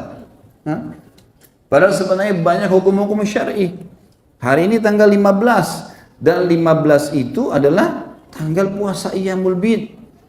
Ya mestinya kita tahu. Tapi banyak orang dari kita tidak tahu. Maka saya berikan solusi pada saat itu minimal kita kalau beli tanggal teman-teman sekalian harus ada pertanggalan Hijriah. Mestinya. Ini termasuk dalam masalah bara. Kemudian menamai diri dan anak-anak dengan nama-nama orang kafir. Dan masih banyak lagi perbuatan-perbuatan lain yang masuk dalam akidah al-wara, al-wala, wal-bara. Teman-teman sekalian, ayat-ayat Al-Quran berbicara masalah itu sangat banyak sekali tentunya. Kalau teman-teman mau kembali ada dalam masalah al-wali ya, atau al-waliyah ya. Itu adalah kembali ke masalah ayat surah Al-Baqarah ayat 257. Berbicara masalah wala. Dan di sini teman-teman sekalian al-wala sudah saya bilang tadi masuk di dalamnya adalah orang yang menaungi, melindungi dan masuk di dalamnya kepemimpinan ya. Muncullah sebagian orang mengatakan itu bukan pemimpinan. Allah dan Rasulnya lebih tahu masalah tafsirnya. Lalu kenapa kau tafsirkan? Nah. Anehnya dia menafsirkan loh ya. Dia mengatakan ini bukan yang dimaksud dengan pemimpin. Menafsirkan bukan itu? Menafsirkan itu. Itu kebodohan yang luar biasa. Dia kemakan dengan perkataannya sendiri. Beginilah subhanallah orang kalau tidak paham agama bicara. Ya. Orang yang tidak punya ilmu agama lalu bicara. Seperti orang yang tidak paham listrik bicara masalah listrik. Amburadul semua. Konslet nanti. Gitu kan. Subhanallah. Ini nanti akan saya bacakan ayat-ayat yang berhubungan dengan munculnya orang-orang seperti ini. Kemudian Nabi SAW menekankan kepada kita tentang masalah al-wala wal-bara, dan bagi teman-teman yang pegang buku tentunya ada di situ disebutkan hadisnya ya. Ini juga bukan saya datangkan karena kebetulan momentum masalah Al-Maidah 51 tidak, tapi memang bertepatan dengan bahasan kita. Bagi yang pegang buku dan buku ini kita sedang bedah tentunya, itu disebutkan di awal-awal lembaran kisah tentang sahabat mulia Umar bin Sa'ad radhiyallahu anhu. Dan di sini penulis mengatakan sesungguhnya wala atau memberi loyalitas dan bara berlepas diri dari kekufuran dan segala jenis yang mengundang itu adalah salah satu prinsip yang agung dari prinsip-prinsip akidah. Allah telah mewajibkan kita untuk wala kepada orang-orang mukmin, ya, bergantung, menjadikan mereka sebagai pemimpin, sahabat dan seterusnya, dan bara dari orang-orang kafir dan musyrik serta orang-orang munafik. Ya. Banyak sekali dalil-dalil bicara masalah akan saya bacakan insyaallah dalilnya. Di antaranya yang saya bacakan adalah dalil-dalil tentang al-bara'-nya ya, pelepasan diri dari perilaku-perilaku orang non-muslim atau perilaku-perilaku orang munafik yang berbau kepada kemaksiatan kepada Sang Pencipta Allah. Yang pertama teman-teman sekalian yang memang sedang sekarang ya heboh dan disebutkan oleh orang ini adalah surah Al-Maidah. Dan saya sayangkan sekali kalau kita hanya sekedar membaca Al-Maidah 51. Kita baca teman-teman sekalian bukan 51-nya saja. Kita akan lanjutkan ayatnya. Saya akan bacakan. A'udzubillahi minasyaitonirrajim. Ya ayyuhalladzina amanu la tattakhidul yahuda wan nasara awliya. Hai orang-orang yang beriman, jangan pernah menjadikan Yahudi dan Nasrani sebagai aulia, jamak daripada wali. Dan di sini maknanya tempat bergantung, tempat bersandar, menjadikan idola dan menjadikan pelindung, dan pelindung masuk dalamnya pemimpin. Semua buku tafsir menjelaskan masalah itu. Bahkan tidak ada di sini tafsir yang menyebutkan seperti disebutkan oleh sebagian orang tadi yang mengatakan ini bukan pemimpin yang dimaksud. Ba'duhum awliya'u ba'd, sebagian mereka memang pemimpin sebagian yang lain, tapi bukan untuk kalian hai kaum mukminin. Wa may yatawallahum minkum fa innahu minhum. Siapa yang menjadikan mereka sebagai pemimpin, dan kita bisa baca semua terjemahan Al-Qur'an yang resmi, maka akan menerjemahkan hal yang sama seperti saya baca sekarang. Siapa yang menjadikan mereka orang-orang kafir sebagai pemimpin, maka dia termasuk sama dengan orang-orang itu. Innallaha la yahdil qaumadh dhalimin. Allah tidak akan memberikan petunjuk bagi orang-orang yang zalim. Ini ayat 51-nya. Inilah yang dibilang muslimin dibohongi dengan ayat ini. Bagaimana caranya Allah subhanahu wa ta'ala berfirman lalu kemudian dikatakan dibohongi, teman-teman sekalian. Ayat 52-nya. Ini penting. Jangan dilupakan ayat 52. Jangan hanya 51. Dia sebut 51. Allah bukakan pintunya buat antum itu. Baca setelahnya. Kata Allah, "Fataral ladina fi qulubihim marad." Dan engkau melihat orang-orang yang dalam hatinya ada penyakit kemunafikan. Yusari'una fihim, berlumba-lumba membela mereka. Ini Allah berfirman 1400 tahun yang lalu, subhanallah. Jangan kaget sekarang kalau antum melihat ada orang-orang yang membela orang-orang seperti ini. Jelas-jelas salah, dibela, dicari jalan hanya untuk menjadi tim sukses atau yang sejenisnya. Ini wallahi teman-teman sekalian akan jadi tanggung jawab besar hari kiamat. Ya, ini luar biasa beratnya. Lalu dikatakan oleh Allah, yaqulun, mereka berkata, nakhsha an tusibana dairah. Kami takut nanti kalau orang ini tidak memimpin atau kalau kami tidak membelanya maka kami akan ditimpa dairah. Dairah bisa berarti apa? Kesulitan hidup, susah ekonomi, apalah. Ini firman Allah, buka Al-Maidah ayat 52, lanjutannya ayat yang sekarang sedang masyhur 51. Ini bukan saya yang berkata, teman-teman sekalian. Ya. فَعَسَى اللَّهُ أَنْ يَأْتِيَ بِالْفَتْحِ مِنْ عِنْدِي فَعَسَى اللَّهُ أَنْ يَأْتِيَ بِالْفَتْحِ أَوْ أَمْرٍ مِنْ عِنْدِهِ فَيُصْبِحُ عَلَى مَا أَصَرُّوا فِي أَنْفُسِهِمْ نَادِمِينَ. Maka pasti Allah akan datangkan kemenangan setelah itu ataupun perkara yang memecahkan dan mempermalukan mereka, maka mereka akan malu terhadap apa yang telah mereka lakukan terhadap diri mereka sendiri dan menyesal. Lalu ayat 53, وَيَقُولُ الَّذِينَ آمَنُوا أَهَؤُلَاءِ الَّذِينَ أَقْسَمُوا بِاللَّهِ جَهْدَ أَيْمَانِهِمْ إِنَّهُ لَمَعَكُمْ حَبِطَتْ أَعْمَالُهُمْ فَأَصْبَحُوا خَاسِرِينَ.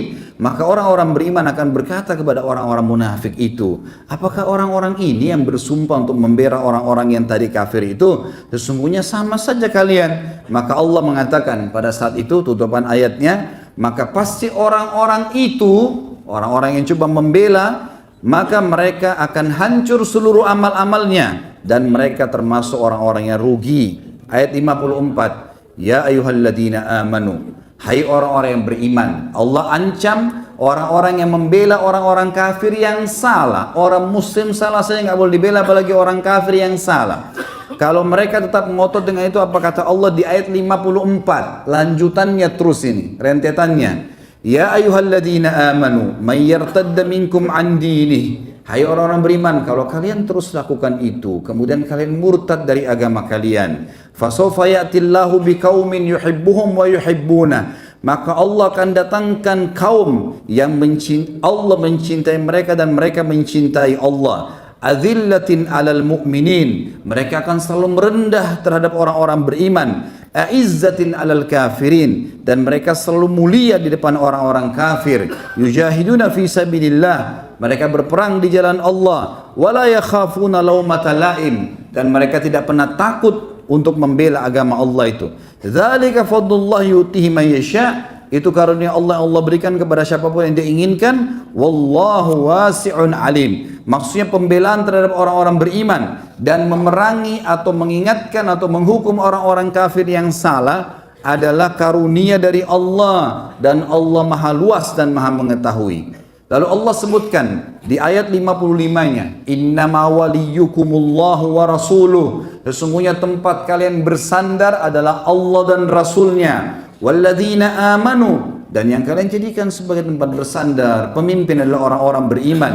Alladzina yuqimunas shalah, yang mereka mendirikan salat, wa yu'tunaz zakah, dan mereka mengeluarkan zakat, wa hum raki'un, dan mereka selalu sujud. Wa may yatawallallaha wa rasulahu walladzina amanu fa inna hizballahi humul ghalibun.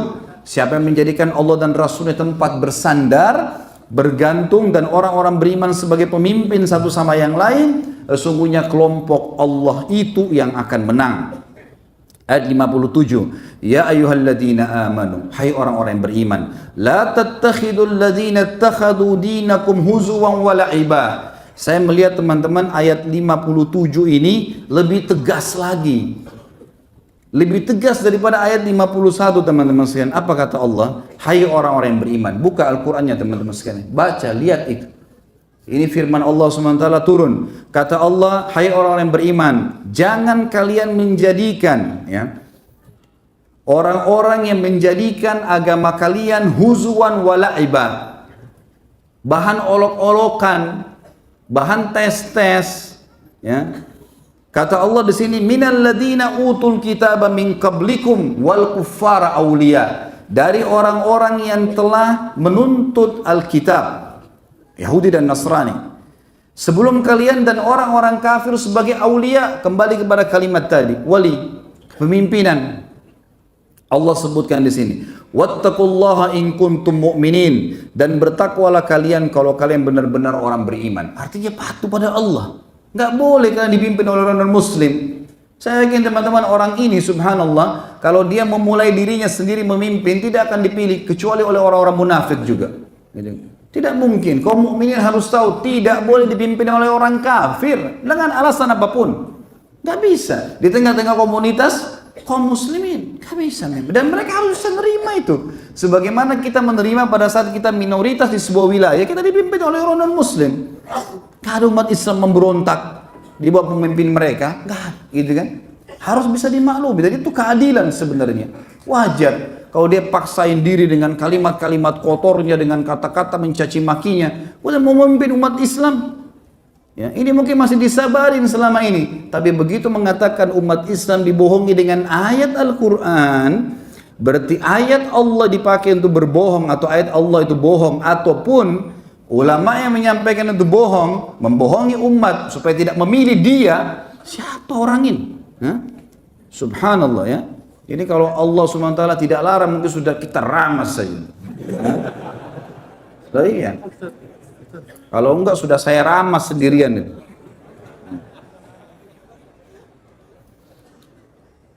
Bisa-bisa mau mengolok-olok, bisa-bisa mencaci maki. Siapapun orang yang sedang berbicara depannya dicaci maki dengan kalimat-kalimat yang tidak masuk di akal. Kemudian masih mau dipertahankan dan dibela. Ini orang-orang yang membela luar biasa juga, ya.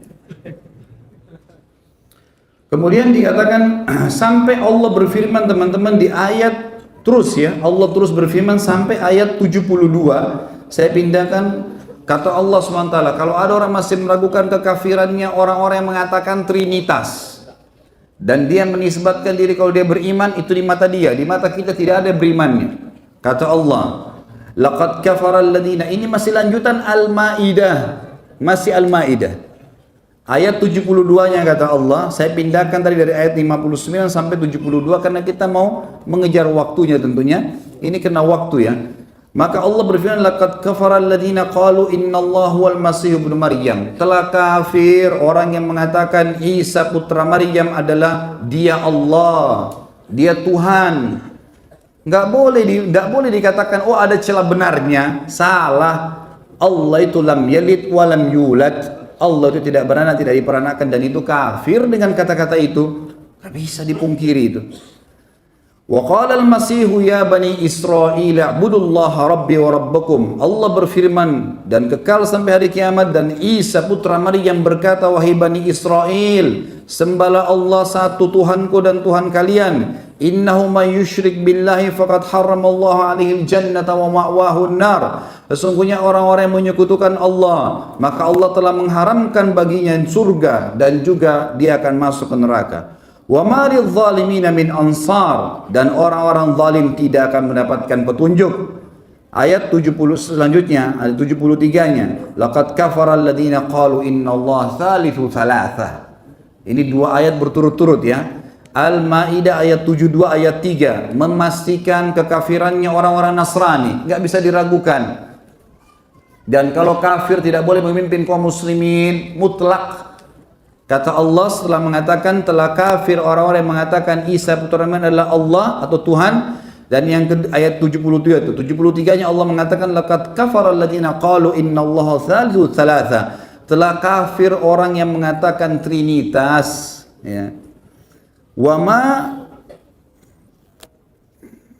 ma min ilahin illa ilahun wahid, dan tidak ada Tuhan kecuali Tuhan yang satu saja. Wa illam yantahu amma yaqulun, kalau mereka tidak mau selesai berhenti dari apa yang mereka ucapkan itu, la yamassannal ladzina kafaru minhum adzabun alim. Pastilah orang-orang di antara mereka itu akan ditimpakan siksaan dari orang yang kafir, itu adalah siksaan yang pedih.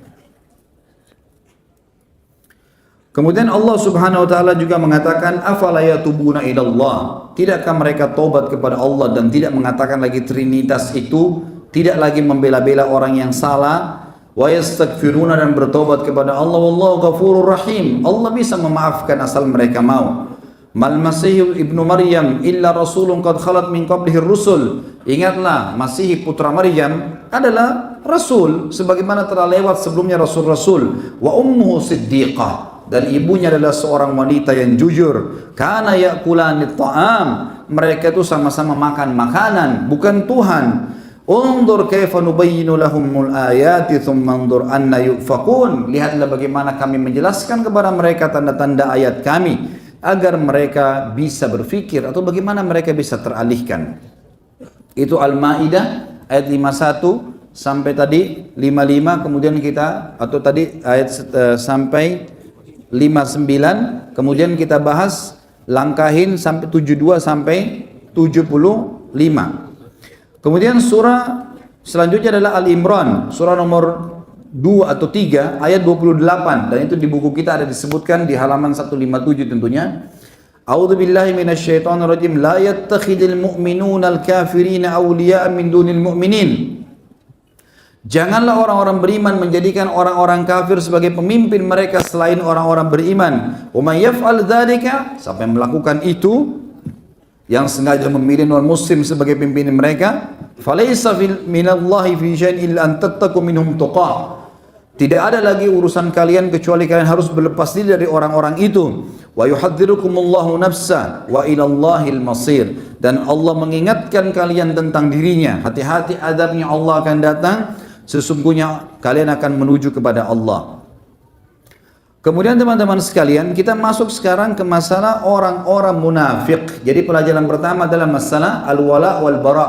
Bagaimana kita menjadikan atau bersandar kepada Allah dan Rasulnya, membela semua yang berhubungan dengan Allah dan Rasulnya, itu namanya al-wala. Dan bara adalah berlepas diri dari semua yang Allah dan Rasulnya berlepas diri darinya. Dan ini sudah jelas sekali, banyak sekali firman Allah Subhanahu wa taala yang disebutkan dalam Al-Quran.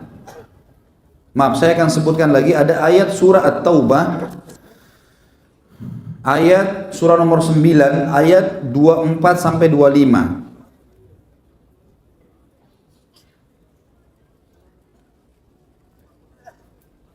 A'udzu billahi minasyaitonir rajim. Ya ayyuhalladzina amanu la tattakhidhu aba'akum wa ikhwanakum awliya in istahabbul kufra 'alal iman. Hai orang beriman, jangan kalian menjadikan ayah-ayah kalian, saudara-saudara kalian sebagai pemimpin-pemimpin dan tempat bersandar kalau mereka telah memilih kekufuran daripada keimanan. Wa may yatawallahum minkum fa ulaika humuz zalimun. Siapa yang menjadikan mereka sebagai pemimpin, maka mereka adalah orang-orang yang zalim. Itu ayat 24-nya. Ayat 25-nya, Qul in kana aba'ukum wa abna'ukum wa ikhwanukum wa azwajukum wa ashiratukum wa amwalun iktaraftumuha wa tijaratun takhshawna kasadaha wa masakinu tardawna habba ilaikum minallahi wa rasuli wa jihadin fi sabili fatarabbasu hatta ya'ti Allah bi amri wallahu la yahdil qawmal fasiqin.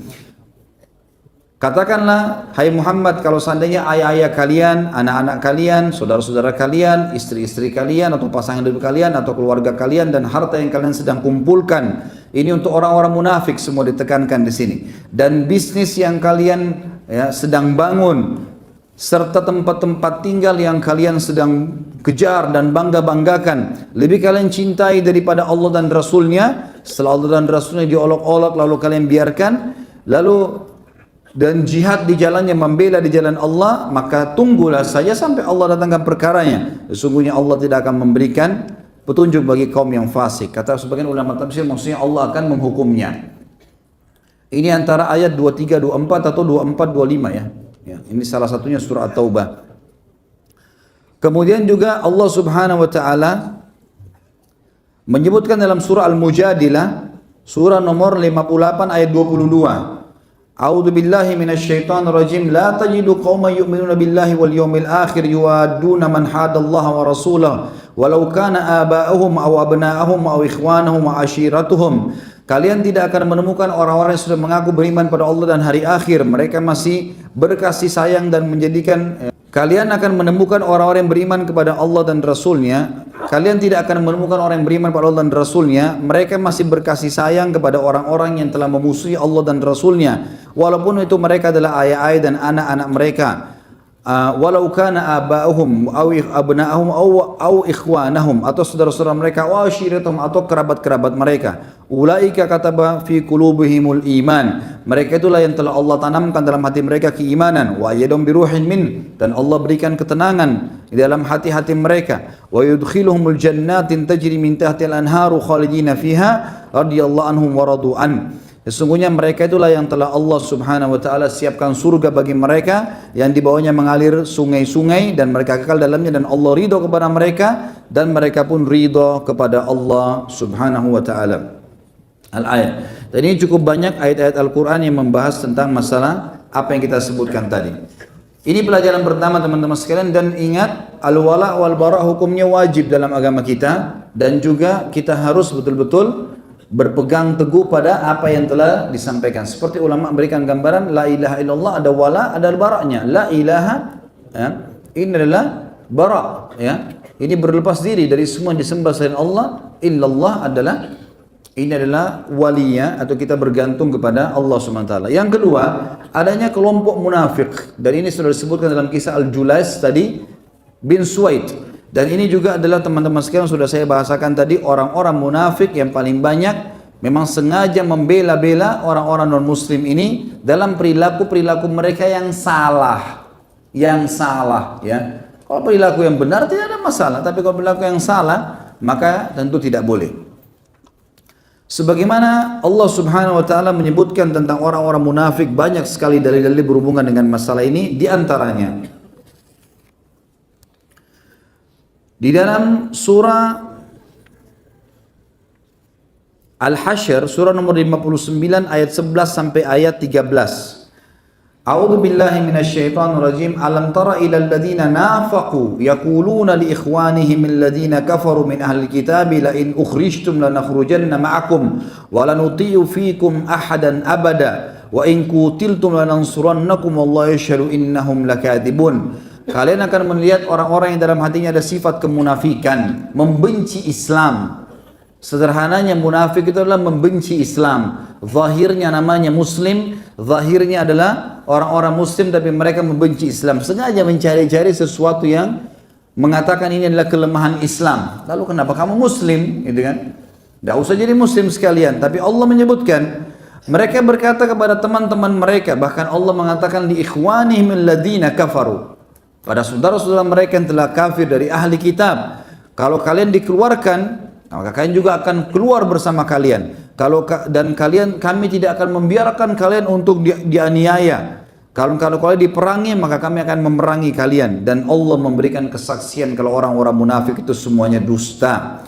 Lain ukhriju, kalau seandainya orang-orang kafir itu pun dikeluarkan dan diusir, la yakhrujuna ma'ahum, mereka tidak akan keluar bersamanya. wala in qutilu la yansurunahum, dan kalau seandainya mereka diperangi mereka tidak akan menolong, wala in nasaruhum la yuwallunal adbar, kalaupun mereka mencoba untuk membelanya maka mereka berusaha untuk melarikan diri, thumma la yunsarun, dan tidak akan ada yang menolong orang-orang kafir yang telah mengolok-olok agama Allah. La antum asyaddu rahbatan fi sudurin min Allah, sesungguhnya ketahuilah kalian adalah kaum mukminin orang-orang yang paling ditakuti oleh mereka di dalam hati mereka. Dzalika bi annam qaumun la yafqahun, karena mereka kaum yang tidak berakal atau tidak memahami.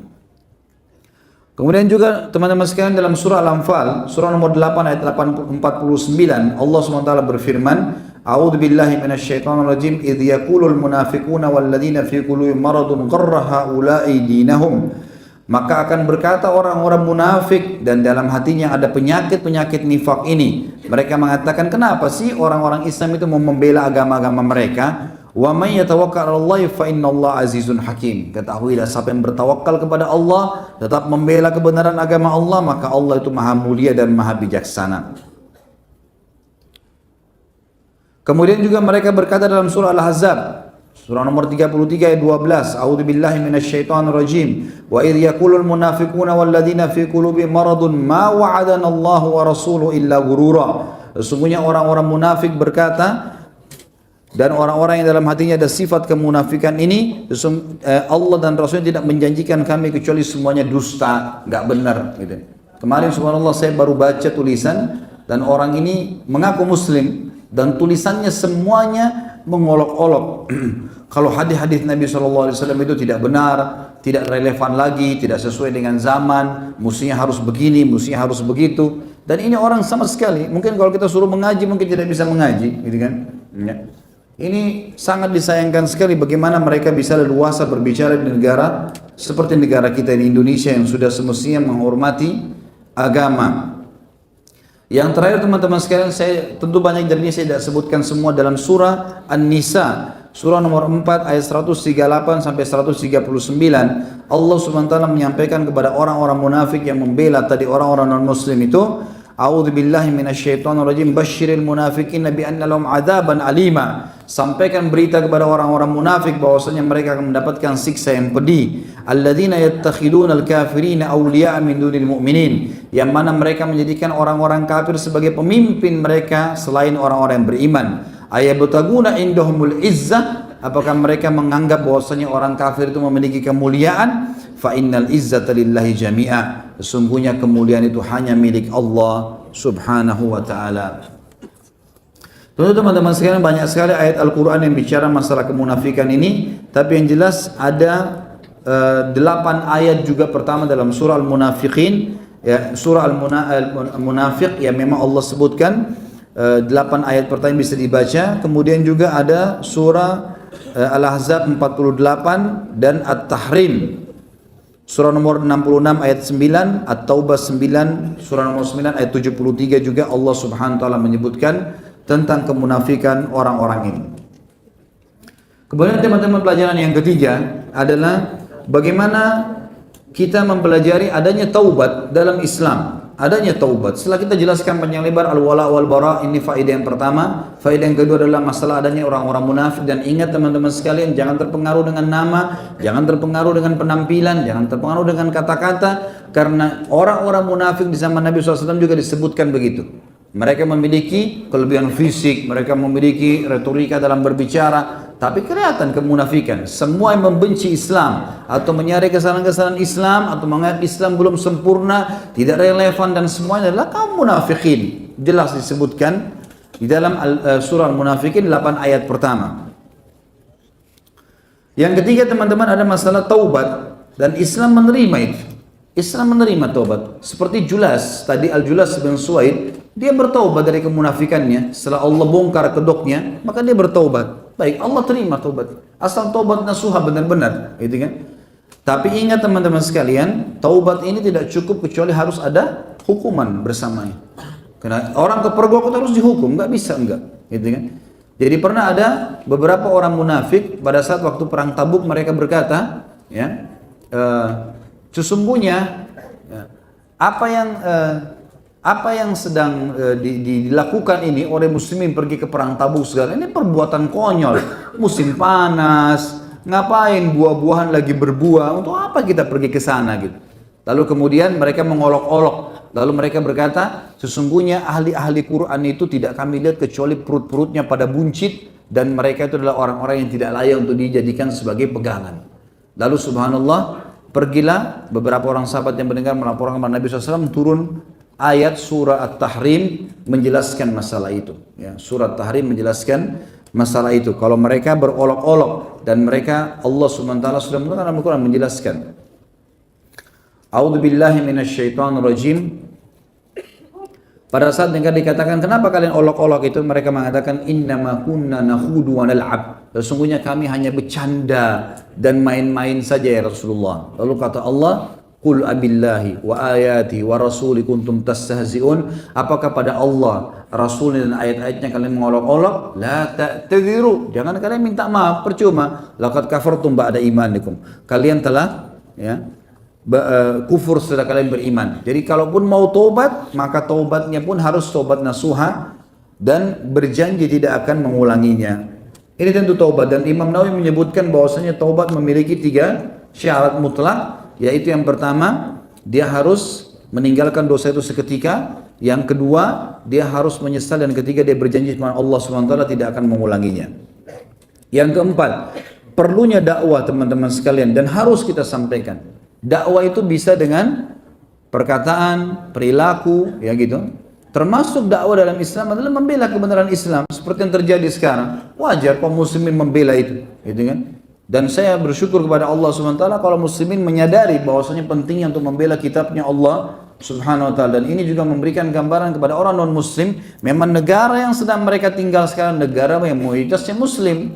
Gak bisa mereka main-main dan mengolok-olok kaum muslimin, dan tidak pernah selama pemimpin muslim ada kemudian mereka tidak mendapatkan haknya. Malah banyak minoritas yang diberikan haknya tadi kaum yang mayoritas. Jadi dakwah perlu disampaikan dan nasihat. Makanya tadi Umair radhiyallahu anhu menasihatin ayat tirinya, mengatakan kau telah berkata begini, taubatlah kepada Allah, kalau tidak saya akan lapor kepada Nabi sallallahu alaihi wasallam. Lalu dia tidak mau, maka dilaporkanlah, dan ini kebenaran teman-teman sekalian. Kita harus sampaikan kebenaran itu. Kata Nabi sallallahu alaihi wasallam dalam hadis, awthaqu ural iman al-muwalatum fillahi wal mu'adatum fillah wal hubbu fillahi wal bughdu fillah. Tali simpul keimanan seseorang yang paling kuat di antara satu sama yang lain antara kaum mukminin adalah wala kepada Allah dan bara kepada Allah. Maksudnya bergantung dan membela semua apa yang Allah perintahkan dan memusuhi semua apa yang Allah musuhi, menyintai karena Allah dan membenci juga karena Allah Subhanahu wa ta'ala. Yang kelima teman-teman, pentingnya menanamkan pendidikan dari masa kecil. Dari masa kecil, bagaimana kita mendidik agama itu dari masa kecil. Jadi sekarang kalau kita pernah teman-teman baru kenal agama, kita baru kenal agama mungkin di umur 30 tahun, 40 tahun, 50 tahun, baru kita kenal sekarang, oke lah ya. Kita hanya jangan wariskan itu pada anak-anak. Biarkan mereka mengenal agama dari masa dini, biarkan mereka mengenal dari kecil. Ingatkan selalu perkataan Allah, gitu ya. Tanamkan kepada anak-anak. Pada saat saya bilang kepada anak-anak saya dari umur 2 tahun, dari mereka mulai bisa ngomong, nggak boleh dengar musik nak, hukumnya haram, nggak boleh kenal nak, nggak boleh dengar nak. Anak saya sekarang walaupun masih terbata-bata bisa mengatakan itu. Pada saat ada ringtone di HP bunyi, seseorang yang datang, kemudian di rumah kemudian bunyi, dia bisa mengatakan musik haram, gitu kan. Dia membahasakan itu. Dan alhamdulillah tertanam dalam jiwanya. Penanaman itu sangat penting karena mereka akan bawa menjadi prinsip dasar dalam kehidupan mereka. Itu dakwah dan harus penting penanaman itu. Kemudian yang keenam teman-teman, pentingnya memilih pemimpin yang gubernur yang zuhud dan memenuhi syarat-syarat dan muslim. Yang membuat kata para ulama suksesnya Umar radhiyallahu anhu dalam kepemimpinannya, sebagaimana Umar bin Abdul Aziz pernah berkata, satu cucu Umar bin Khattab, pimpinan Daulah Umayyah di tahun 99 sampai 101, 2 tahun memimpin, tidak ada lagi orang yang menerima zakat. Waktu dia pertama jadi khalifah, dia mengirim surat kepada sepupunya sendiri, Salim bin Abdullah bin Umar, cucunya Umar bin Khattab di Madinah, seorang ulama Madinah namanya Salim, adalah rahimahumullah. Umar bin Abdul Aziz menulis surat mengatakan, nah ini Umar bin Abdul Aziz yang ini, Kemudian ada bin Asim bin Umar bin Khattab. Jadi ini sama-sama cucu Umar radhiyallahu anhu. Maka kata Umar bin Abdul Aziz kepada sepupunya, "Hai Salim, kirimkan kepada saya semua informasi tentang kakek kita Umar karena saya mau memimpin seperti dia." Jawabannya Salim apa? "Hai Umar, kalau seandainya kau menjadikan dirimu seperti Umar, kakek kita dulu, dari kesolehannya, dari kezuhudannya, dari segala, Allah akan datangkan orang-orang yang semisal dengan orang-orang yang di sekitar Umar." Jadi termasuk perilaku Umar adalah beliau selalu fokus mencari orang-orang beriman. Semua gubernur yang ada syubhatnya sedikit langsung dicabut sama dia, dicopot dan langsung diletakkan orang-orang yang sesuai dengan kriteria yang sudah saya bacakan tadi dan akan saya ulangi lagi teman-teman sekalian. Kriteria Umar radhiyallahu anhu sudah sangat jelas masalah kepemimpinan dan ini mestinya menjadi tolok ukur buat kita semua. Itu ada di halaman 166 yang pegang bukunya tentunya. Di sini Umar memilih gubernur dari kalangan ahli zuhud, itu dulu yang pertama, yang mendahulukan akhirat dari dunia. Kemudian berhati bersih, hatinya betul-betul kebenaran, bukan karena keluarga, bukan karena segala-gala. Saya kemarin subhanallah pada saat bertemu dengan Imam Masjid Aqsa, kemudian waktu kami lagi umroh plus Aqsa, kemudian saya mampir, saya bicara sama imamnya, saya bilang kenapa? Kira-kira hikmahnya apa? Allah belum berikan kepada antum ini kemenangan. Dia bilang, kalau Allah subhanahu wa ta'ala memberikan kepada kami pemimpin yang tangannya bersih dan hatinya bersih, maka kami akan menang. Makna kalimat ini dalam teman-teman sekalian. Maksudnya apa? Tangannya bersih, tidak memiliki kecuali yang halal, hatinya bersih kecuali, tidak ada kecuali keadilan. Maka kita akan diberikan kemenangan. Dan itu yang dimaksud dengan statement Umar di sini. Kemudian yang ketiga, orang-orang yang beriman dan benar dengan keimanannya, bukan munafik. Yang keempat, orang-orang yang tidak mencari nama. Dan kita temukan orang seperti ini tidak pernah menyebut-nyebut kebaikannya. Sudah banyak orang yang dibantu tidak pernah disebutkan. Ada orang kalau sudah mulai kita duduk bertemu lalu ngobrolnya adalah masalah kebaikan dia saja, ini nggak layak jadi teman teman-teman sekalian. Oh saya sudah begini, aku sudah begini, ini kata-kata saya dan aku ini sudah tanda-tanda kesombongan, gitu kan? Ini harus dijauhkan. Kalau orang sudah menyebutkan kalimat ini, hati-hati. Ini berarti sudah keluar dari kriteria yang Umar pilih. Kemudian yang keempat, yang kelima, yang pertama tadi ahli zuhud, yang kedua hatinya bersih, yang ketiga orang beriman dengan benar keimanannya, yang keempat adalah tidak mencari nama, yang kelima orang yang selalu mendirikan sholat malam dan berpuasa. Dan ini tolok ukurnya adalah orang-orang yang selalu ibadah. Kemudian yang keenam adalah menghindari kepemimpinan, dan kalau ditawarkan pun dia menghindar. Nanti kalau seandainya dia sudah diikat dengan hukum seperti tadi, Umar memaksa Umair radhiyallahu anhu, baru kemudian Umair mau menjalankannya. Yang ketujuh, pemimpin yang kalau dia berada di tengah-tengah masyarakatnya maka dia melindungi mereka. Ya, mohon maaf saya bahasakan ini.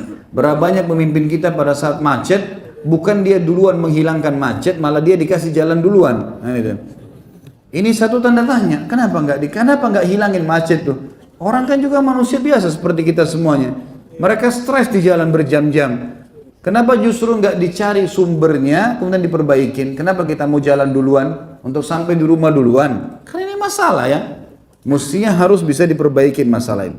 Kemudian juga dikatakan oleh Umar, yang kedelapan adalah orang-orang yang selalu terlihat seperti sama dengan masyarakatnya sehingga tidak bisa dibedakan dari sisi penampilan, pakaian, ya, tempat tinggal antara dia dengan masyarakatnya. Ini pemilihan Umar tentunya ya.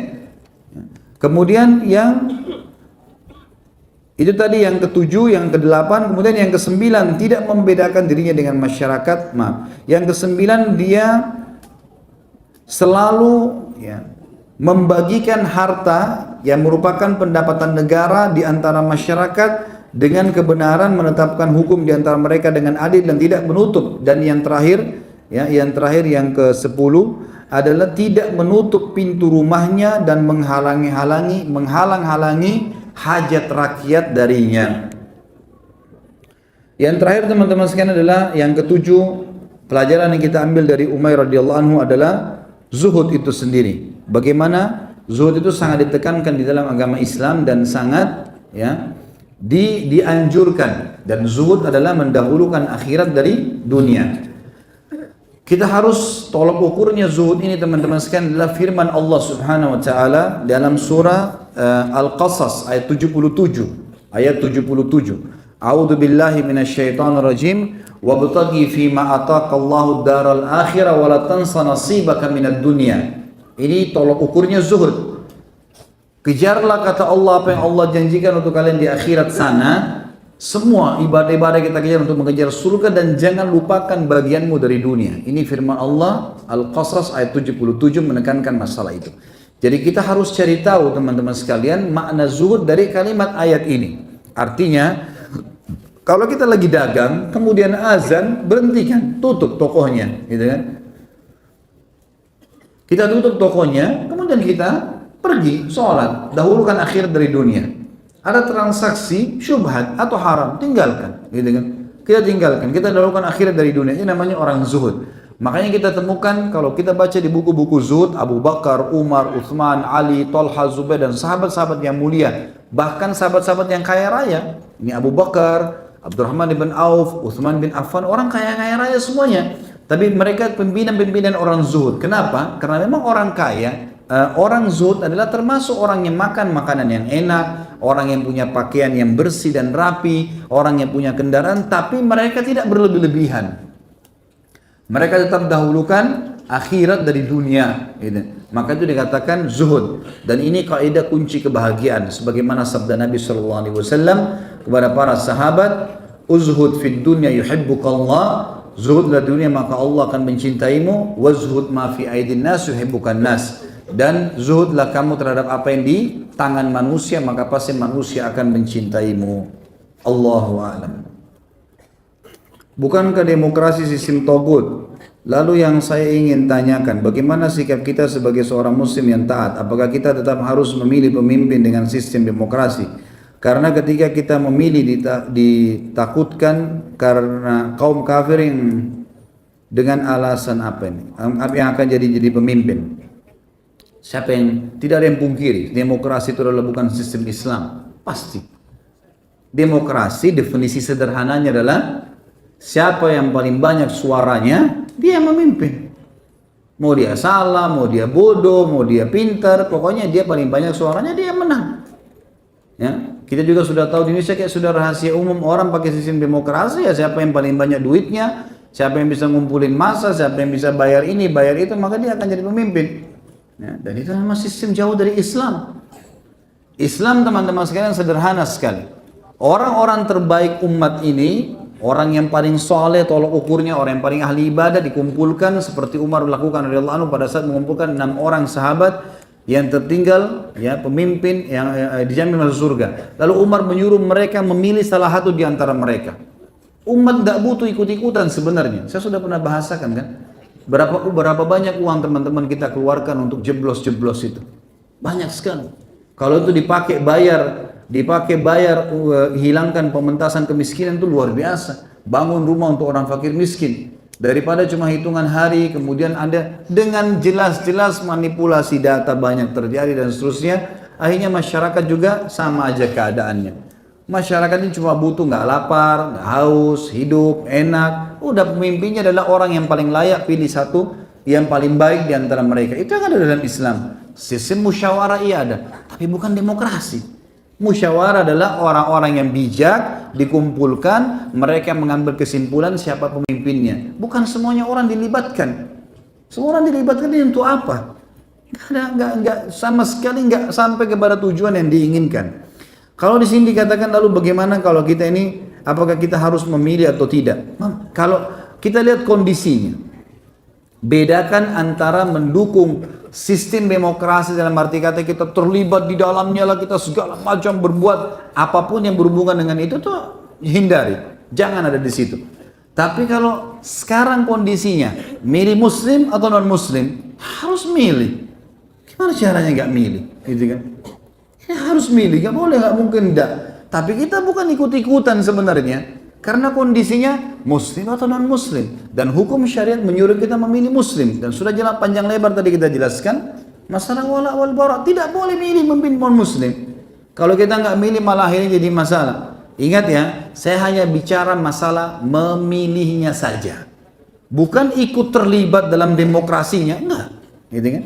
Dan itu masuk dalam masalah ini. Dan kemarin sudah kita bicarakan dan sempat didiskusikan dengan salah satu guru kami tentunya, Syekh Sulaiman Rahili, semoga Allah jaga beliau, dan sudah ditanyakan bagaimana kondisinya kayak kita sekarang di Indonesia, terutama Jakarta. Nah, kalau itu harusnya bisa memilih, gitu kan? Kalau kondisinya seperti itu, lain kalau muslim sama muslim, kita lihat ada maslahat dan mudarat nggak? Yang ini orangnya taat kepada Allah, kita berikan dukungannya. Kalau dua-duanya nggak baik, ya jangan usah milih, gitu kan? Tapi kalau ada muslim sama non muslim, nggak bisa teman-teman sekalian. Kata Ali radhiyallahu anhu, umat ini membutuhkan pemimpin mukmin, ahli ibadah luar biasa, atau fasik. Fasik itu orang yang masih ada dosanya loh ya, masih ada dosanya, gitu kan? Jadi dia muslim tapi masih ada dosanya. Lalu kata teman-temannya, ya Amir Mukminin, waktu itu Ali bin Abi Thalib jadi khalifah. Ya Amir Mukminin, bagaimana kami menilai, bagaimana kami bisa memahami pemimpin fasik bisa memimpin? Kata kata Ali radhiyallahu anhu, karena dengan dia memimpin muslim, ya, dia akan mengamankan jalan-jalan, dia akan mendatangkan pendapatan negara, dan seorang muslim minimal bisa beribadah tenang di rumahnya. Dia hanya berpikir masalah dirinya, dia berpikir dianya dia tidak, minimal seorang muslim tidak akan memaksakan orang muslim sendiri tidak boleh masuk masjid, nggak boleh begini. Tapi kalau non muslim bisa dia lakukan apa saja dia bisa lakukan sesuai dengan agamanya, dia pemimpin, gitu kan? Minimal dia akan bangun tempat ibadahnya, itu tidak bisa ditolak, dia pemimpin, gitu kan? Makanya harus dipahami masalah ini teman-teman sekalian. Bagaimana menjawab pernyataan orang kafir bahwa agama kita adalah agama perang? Semua agama ada perangnya. Nabi Isa alaihissalam mengajak para sahabatnya Hawariyin untuk berperang kan? Di akhir surah Shaf Allah SWT berfirman, Isa mengatakan apa? Wa idh qala Isa ibn Maryam lil hawariyin man ansari ila Allah. Qala al-hawariyyun nahnu ansarullah fa amanat ta'ifatu min bani Israil wa kafarat ta'ifah fa ayyadna alladhina amanu ala aduwwihim fa asbahu zahirin. Ingatlah ketika Isa berkata kepada Hawariyin, sahabat-sahabatnya, siapa yang menjadi ansarullah, siapa yang mau berjihad di jalan Allah nih? Maka berkata Hawariyun, sahabat-sahabatnya, kami ansarullah. Maka berimanlah sebagian dari Bani Israel dan kafirlah sebagian yang lain, lalu Allah memberikan kemenangan pada orang-orang yang beriman. Semua agama teman-teman sekalian, ya, itu punya pembelaan terhadap dirinya, agamanya. Islam juga begitu. Nggak mungkin kita membiarkan, ya, agama Allah SWT dihina, kita akan membela. Dan memang ada dua hal yang pernah saya jelaskan dalam bahasan-bahasan para sahabat ini. Dalam Islam peperangan ada dua macam. Ada perang membela diri, seperti teman-teman kita di Palestina yang lagi diserang dan seterusnya. Ada perang ekspansi, ya. Ini yang banyak umat Islam seakan-akan kalau dikatakan kalian itu agama kalian agama perang. Jawab iya. Memang ada beberapa hal yang kita berperang, ada ekspansi. Nabi SAW mengutus pasukan ke Tabuk untuk mengekspansi Islam, menyerang Mekah, ekspansi Islam. Umar bin Khattab dan Abu Bakar radhiyallahu anhuma mengutus pasukan ke negeri Syam dan ke Persia, ekspansi Islam, mengirim pasukan untuk menawarkan Islam karena Islam benar supaya mereka masuk surga. Ya, kan? Kita tawarkan memang seperti itu. Tapi ada adab-adab kan, nggak boleh bunuh orang tua, nggak boleh bunuh perempuan, nggak boleh bunuh orang menyerah, ya. Nggak boleh rusak tempat ibadah, nggak boleh bunuh hewan-hewan, nggak boleh rusak fasilitas umum. Ada perintah oleh Nabi SAW. Dan juga setelah Islam menguasai wilayah itu, firman Allah berlaku, la ikraha fid din, nggak ada paksaan dalam agama. Jadi setelah kita berkuasa pun di satu lokasi umat Islam sudah masuk, tidak boleh bunuh orang menyerah dan seterusnya. Mereka sudah kalah, Islam yang jadi hukum. Setelah itu mereka dalam agama mereka silakan, la ikraha fid din, tidak ada paksaan dalam agama. Nggak pernah pemerintah Islam itu masuk menguasai satu lokasi lalu menyuruh semuanya umat di situ masuk Islam. Enggak. Kita tahu di antara contoh di Turki jelas sekali ada gereja Hagia Sophia yang sekarang menjadi masjid, gitu kan? Itu waktu masuk Muhammad bin Fatih, mereka tidak sama sekali kaum muslimin punya kekuatan besar masa pada saat itu 1453 Masehi. Pasukan muslimin terkenal jumlahnya sangat banyak sampai seperti buih di lautan yang sangat banyak jumlahnya. sampai digambarkan dalam buku-buku saya seperti pasir yang hitam, ya, karena banyaknya jumlahnya, nggak bisa dihitung lagi jumlah pasukan muslimin. Menang berhasil, mereka tidak bakar gereja, mereka tidak rusak tempat-tempat ibadah, mereka biarkan orang-orang Nasrani tetap dengan keyakinannya, tapi hukum Islam loh yang berlaku di negara itu, seperti itu. Tadi jelaskan bahwasanya Umair menolak hadiah atau pemberian 1000 dirham, 1000 dinar ya, dari Umar. Saya pernah mendengar hadis bahwa agar saling mencintai, agar saling mencintai sama umat Islam maka tukar menukar hadiah. Maka yang lebih baik jika kita di posisi Umair, menerima atau menolak hadiah, karena dalam kehidupan nyata sering seperti ini. Misalnya kita dapat oleh-oleh, apakah kita boleh menolaknya? Kita harus perhatikan, fahami kisahnya. Umair radhiyallahu anhu mantan gubernur Umar, gitu kan? Berhenti tugas, dia minta berhenti tugas. Lalu Umar mengirimkan dia hadiah. Posisinya seperti itu ya. Beda kondisinya. Kalau antum dikasih oleh-oleh oleh orang tua, oleh kerabat, jauh sekali hukumnya. Ya. Terima saja, nggak masalah itu. Beda sekali. Kalau antum mantan gubernur, ngundurin diri seperti Umair, kemudian dikirimkan hadiah oleh presidennya, ini loh hadiah buat kamu. Oh enggak, saya enggak mau terima, takutnya nanti dikira saya sengaja menerima gara-gara itu. Itu Umair, begitulah, gitu kan? Jadi bukan ada hubungannya sama sekali. Jadi sekarang saling memberikan hadiah, silahkan, gitu kan? Karena kata Nabi SAW, tahadu tahabu, saling memberikan hadiah kalian akan saling mencintai. Ya, beda di sini posisinya. Bukankah Allah telah memberikan kita petunjuk menghadapi pelecehan agama dalam surah Nisa 140? Allah tidak suruh kita demo, Allah menyuruh kita berpaling dari mereka. Negara kita nggak ada hukum had atau harus bagaimana. Allah Subhanahu wa taala menyuruh kita dalam banyak ayat Al-Qur'an, gitu kan? Di antaranya ya ayat yang berbunyi A'udzu billahi minasyaitonir fa in aqabtum fa'atu bimithli ma uqibtum bihi. Kalau kalian diperlakukan dengan perbuatan yang tidak baik, maka balaslah perbuatan itu seperti perilaku mereka. Sekarang orang ini mengolok-olok agama kita. Dia sedang memimpin di wilayah mayoritas muslim. Gak bisa dibiarkan memang, gitu kan? Bukan cuma sudahlah, dia sudah minta maaf, tinggalin aja. Nggak bisa, nggak boleh jadi gubernur lagi. Titik, selesai. Gitu kan? Urusannya itu sudah nggak bisa lagi jadi pemimpin. Memang jangankan dia sudah mengolok-olok Al-Maidah 51, sebelum diolok-olok saja nggak boleh jadi pemimpin. Apalagi tambah dengan masalah itu, sudah nggak bisa, nggak layak ikut dalam pemilihan nanti. Udah nggak bisa dipilih ini. Dan harus pemerintah mengambil keputusan. Kalau enggak ini dia mau lawan ombak umat Islam, bagaimana caranya? Nggak bakal diam tentunya orang-orang Islam. Dan ini kuasa Allah Subhanahu wa taala. Allah yang menggerakkan mereka, gitu kan? Jadi ini enggak mestinya harus difahamin masalah ini, gitu kan? Bagaimana sikap kita kepada kaum Islam yang munafik, yang mati-matian membela orang kafir dan menjadi pemimpin? Apakah ada hukum syar'i untuk orang munafik seperti itu? Tentu saja kalau kita lihat perilaku Nabi SAW adalah mereka dipermalukan, disebutkan kesalahan-kesalahan mereka, dipermalukan, gitu kan? Dan kita tuntut pemerintah kita untuk menghukum orang-orang seperti ini. Ya, mengaku-ngaku muslim tapi mengolok-olok. Pokoknya orang muslim pun, kalau dia mengolok-olok Islam, termasuk perkataan mengatakan Islam tidak relevan lagi, nggak masuk di akal hadis Nabi itu yang berbunyi begini dan begitu. Ayat ini kayaknya sudah tidak cocok lagi sekarang. Oh, maknanya bukan itu dan seterusnya. Padahal dia bukan sama sekali ahlinya. Ya, ini semua adalah orang-orang yang harus dihukum. Nggak bisa. Pemerintah setempat tentunya. Kalau secara individu tidak ada hukuman. Ya, secara individu tidak ada hukuman di sini. Karena Umar bin Khattab pernah menghukum orang-orang munafik, tapi Nabi SAW melarang. Nabi SAW melarang, gitu kan. Apakah benar pada kehalifan Harun Rashid pada Bani Abbasiyah mengangkat gubernur kafir, padahal kita tahu pada zaman itu banyak ulama yang faham Al-Maidah 51.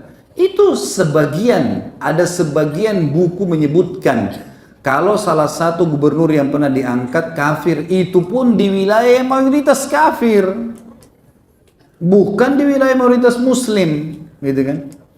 Dan ini teman-teman, kalaupun kita ini pahami satu hal ya, di mayoritas non muslim, maka diangkatlah mereka itu, gitu kan, orang-orang ini supaya menaungi mereka. Tapi sudah di situ peraturan umat Islam, cuma pemimpinnya saja. Tapi tidak pernah Harun al-Rasyid menjadikan dia pemimpin di wilayah Muslim. Enggak pernah. Maksudnya di masyarakatnya mayoritas Muslim. Juga dari sisi lain Umar bin Khattab pernah meminta surat dari Abu Musa al-Asy'ari. Hai Abu Musa, datangkan laporan keuangan. Abu Musa menjadi gubernur pada saat itu. Datanglah Abu Musa al-Asy'ari membawa seorang sekretarisnya. Kemudian Umar bin Khattab pada saat dibacakan laporannya, rinci sekali. A, B, C, D, tulisan, rincian, pengeluaran, masukan. Umar bin Khattab kagum. Sampai Umar bilang sama yang sedang baca, sekretarisnya Abu Musa al-Asy'ari, sebentar kamu iklankan di masjid ya. Waktu itu datang ke rumahnya Umar kan, sebentar kamu iklankan di masjid. Kata Abu Musa, dia nggak bisa masuk masjid orang ini. Kata Umar, kenapa? Dia lagi junub. Kata Abu Musa, tidak. Karena orang junub kan nggak boleh masuk masjid kan gitu. Kenapa Abu Musa kau larang sekretarismu masuk? Saya mau dia iklanin nih. Apa dia lagi junub? Kata Abu Musa, tidak. Lalu kenapa? Kata Abu Musa, dia Nasrani. Dia Nasrani. Ini riwayatnya jelas. Disebutkan oleh Ibnu Katsir dalam tafsir beliau, gitu kan? Maka di sini kata Abu Musa, lalu Umar bin Khattab memukul pahaku lalu mengatakan, kenapa kau nggak keluarin dari tadi orang ini? Bukan cuma di masjid, di rumah kau nggak boleh masuk, keluarin. Kalaupun kita mau benarkan perilaku Harun al-Rasyid yang jelas-jelas memang dia nunjuk pemimpin itu di wilayah yang mayoritas non-muslim juga, gitu kan? Ada orang yang membalik-balikan fakta mengatakan tidak, ini di wilayah muslim. Baiklah, mana yang lebih kita ikutin, Umar bin Khattab atau Harun al-Rasyid? Jelas Umar bin Khattab dia salah satu dari khulafa Rasyidin, gitu kan? Jelas sekali. Lalu kenapa sih teman-teman? Kenapa orang ini masih tetap saja menganggap ada kemuliaan di tangan orang non-muslim? Allah mengatakan, ayabtaguna indahumul izzah. Apakah mereka memikirkan ada kemuliaan di tengah orang-orang non-muslim? Kita seakan-akan tidak bisa hidup kecuali mereka. Dan Allah mengatakan orang lain dalam hatinya ada penyakit yang berkata itu. Ya, orang yang ada sifat kemunafikan. Orang-orang beriman bertawakal kepada Allah SWT. Salah satu kriteria pemimpin adalah tidak menginginkan jabatan tersebut. Tapi sekarang ini di negeri kita calon pemimpin semua mengorbit dirinya sendiri. Bagaimana sikap kita? Kan sudah saya bahas ini di dalam bahasan di YouTube, ada kriteria pemimpin dalam Islam. Jadi kita memang sudah terlanjur termakan dengan sistem demokrasi itu. Sudah terbawa dengan itu. Maka akhirnya kita jadi kesulitan sendiri teman-teman sekalian. Ini yang memaksa akhirnya setiap calon harus mendaftarkan diri, harus mengorbit diri, menyampaikan visi misinya. Kan begitu. Akhirnya kan mereka harus mengorbit diri itu. Mereka harus mengeluarkan begini dan begitu. Ini karena sistemnya. Makanya yang harus diperbaiki pertama adalah sistem itu sendiri yang salah. Sistem itu yang salah sehingga akhirnya membuat seperti ini. Mestinya tidak boleh dia mengorbit dirinya. Itu kata kuncinya. Allahu a'lam. Baik teman-teman, mohon maaf masih banyak pertanyaan di sini dan saya berharap Allah Subhanahu wa taala menjadikan kejadian-kejadian yang terjadi sekarang ini justru kebaikan bagi kaum muslimin dan menjadi penyebab hidayah bagi orang-orang non-muslim sehingga mereka kembali ke jalan Islam. Baik, mungkin begitu teman-teman sekalian, kita berdoa kepada Allah Subhanahu wa taala semoga majelis kita diberkahi olehnya dan semoga saja semua kaum muslimin diberikan kemuliaan dan kembali ke agama mereka. Dan semoga negara kita ini dan seluruh negara muslim diberikan pemimpin muslim yang baik, yang soleh, yang zahid, dan juga orang-orang yang patuh dan takwa kepada Allah Subhanahu wa taala. Dan semoga semua yang hadir di sini juga diampuni segala dosa yang pernah dilakukan, dan orang yang sakit disembuhkan penyakitnya, yang terlilit dilunasi utangnya, yang belum mendapatkan pasangan dimudahkan untuk menikah dengan wanita atau laki-laki yang saleh. Dan juga semoga kita semua disatukan di surga Firdaus tanpa hisab. Subhanakallahumma bihamdika asyhadu an la ilaha illallah astaghfirullah wa atubu ilaik. Wassalamualaikum warahmatullahi wabarakatuh.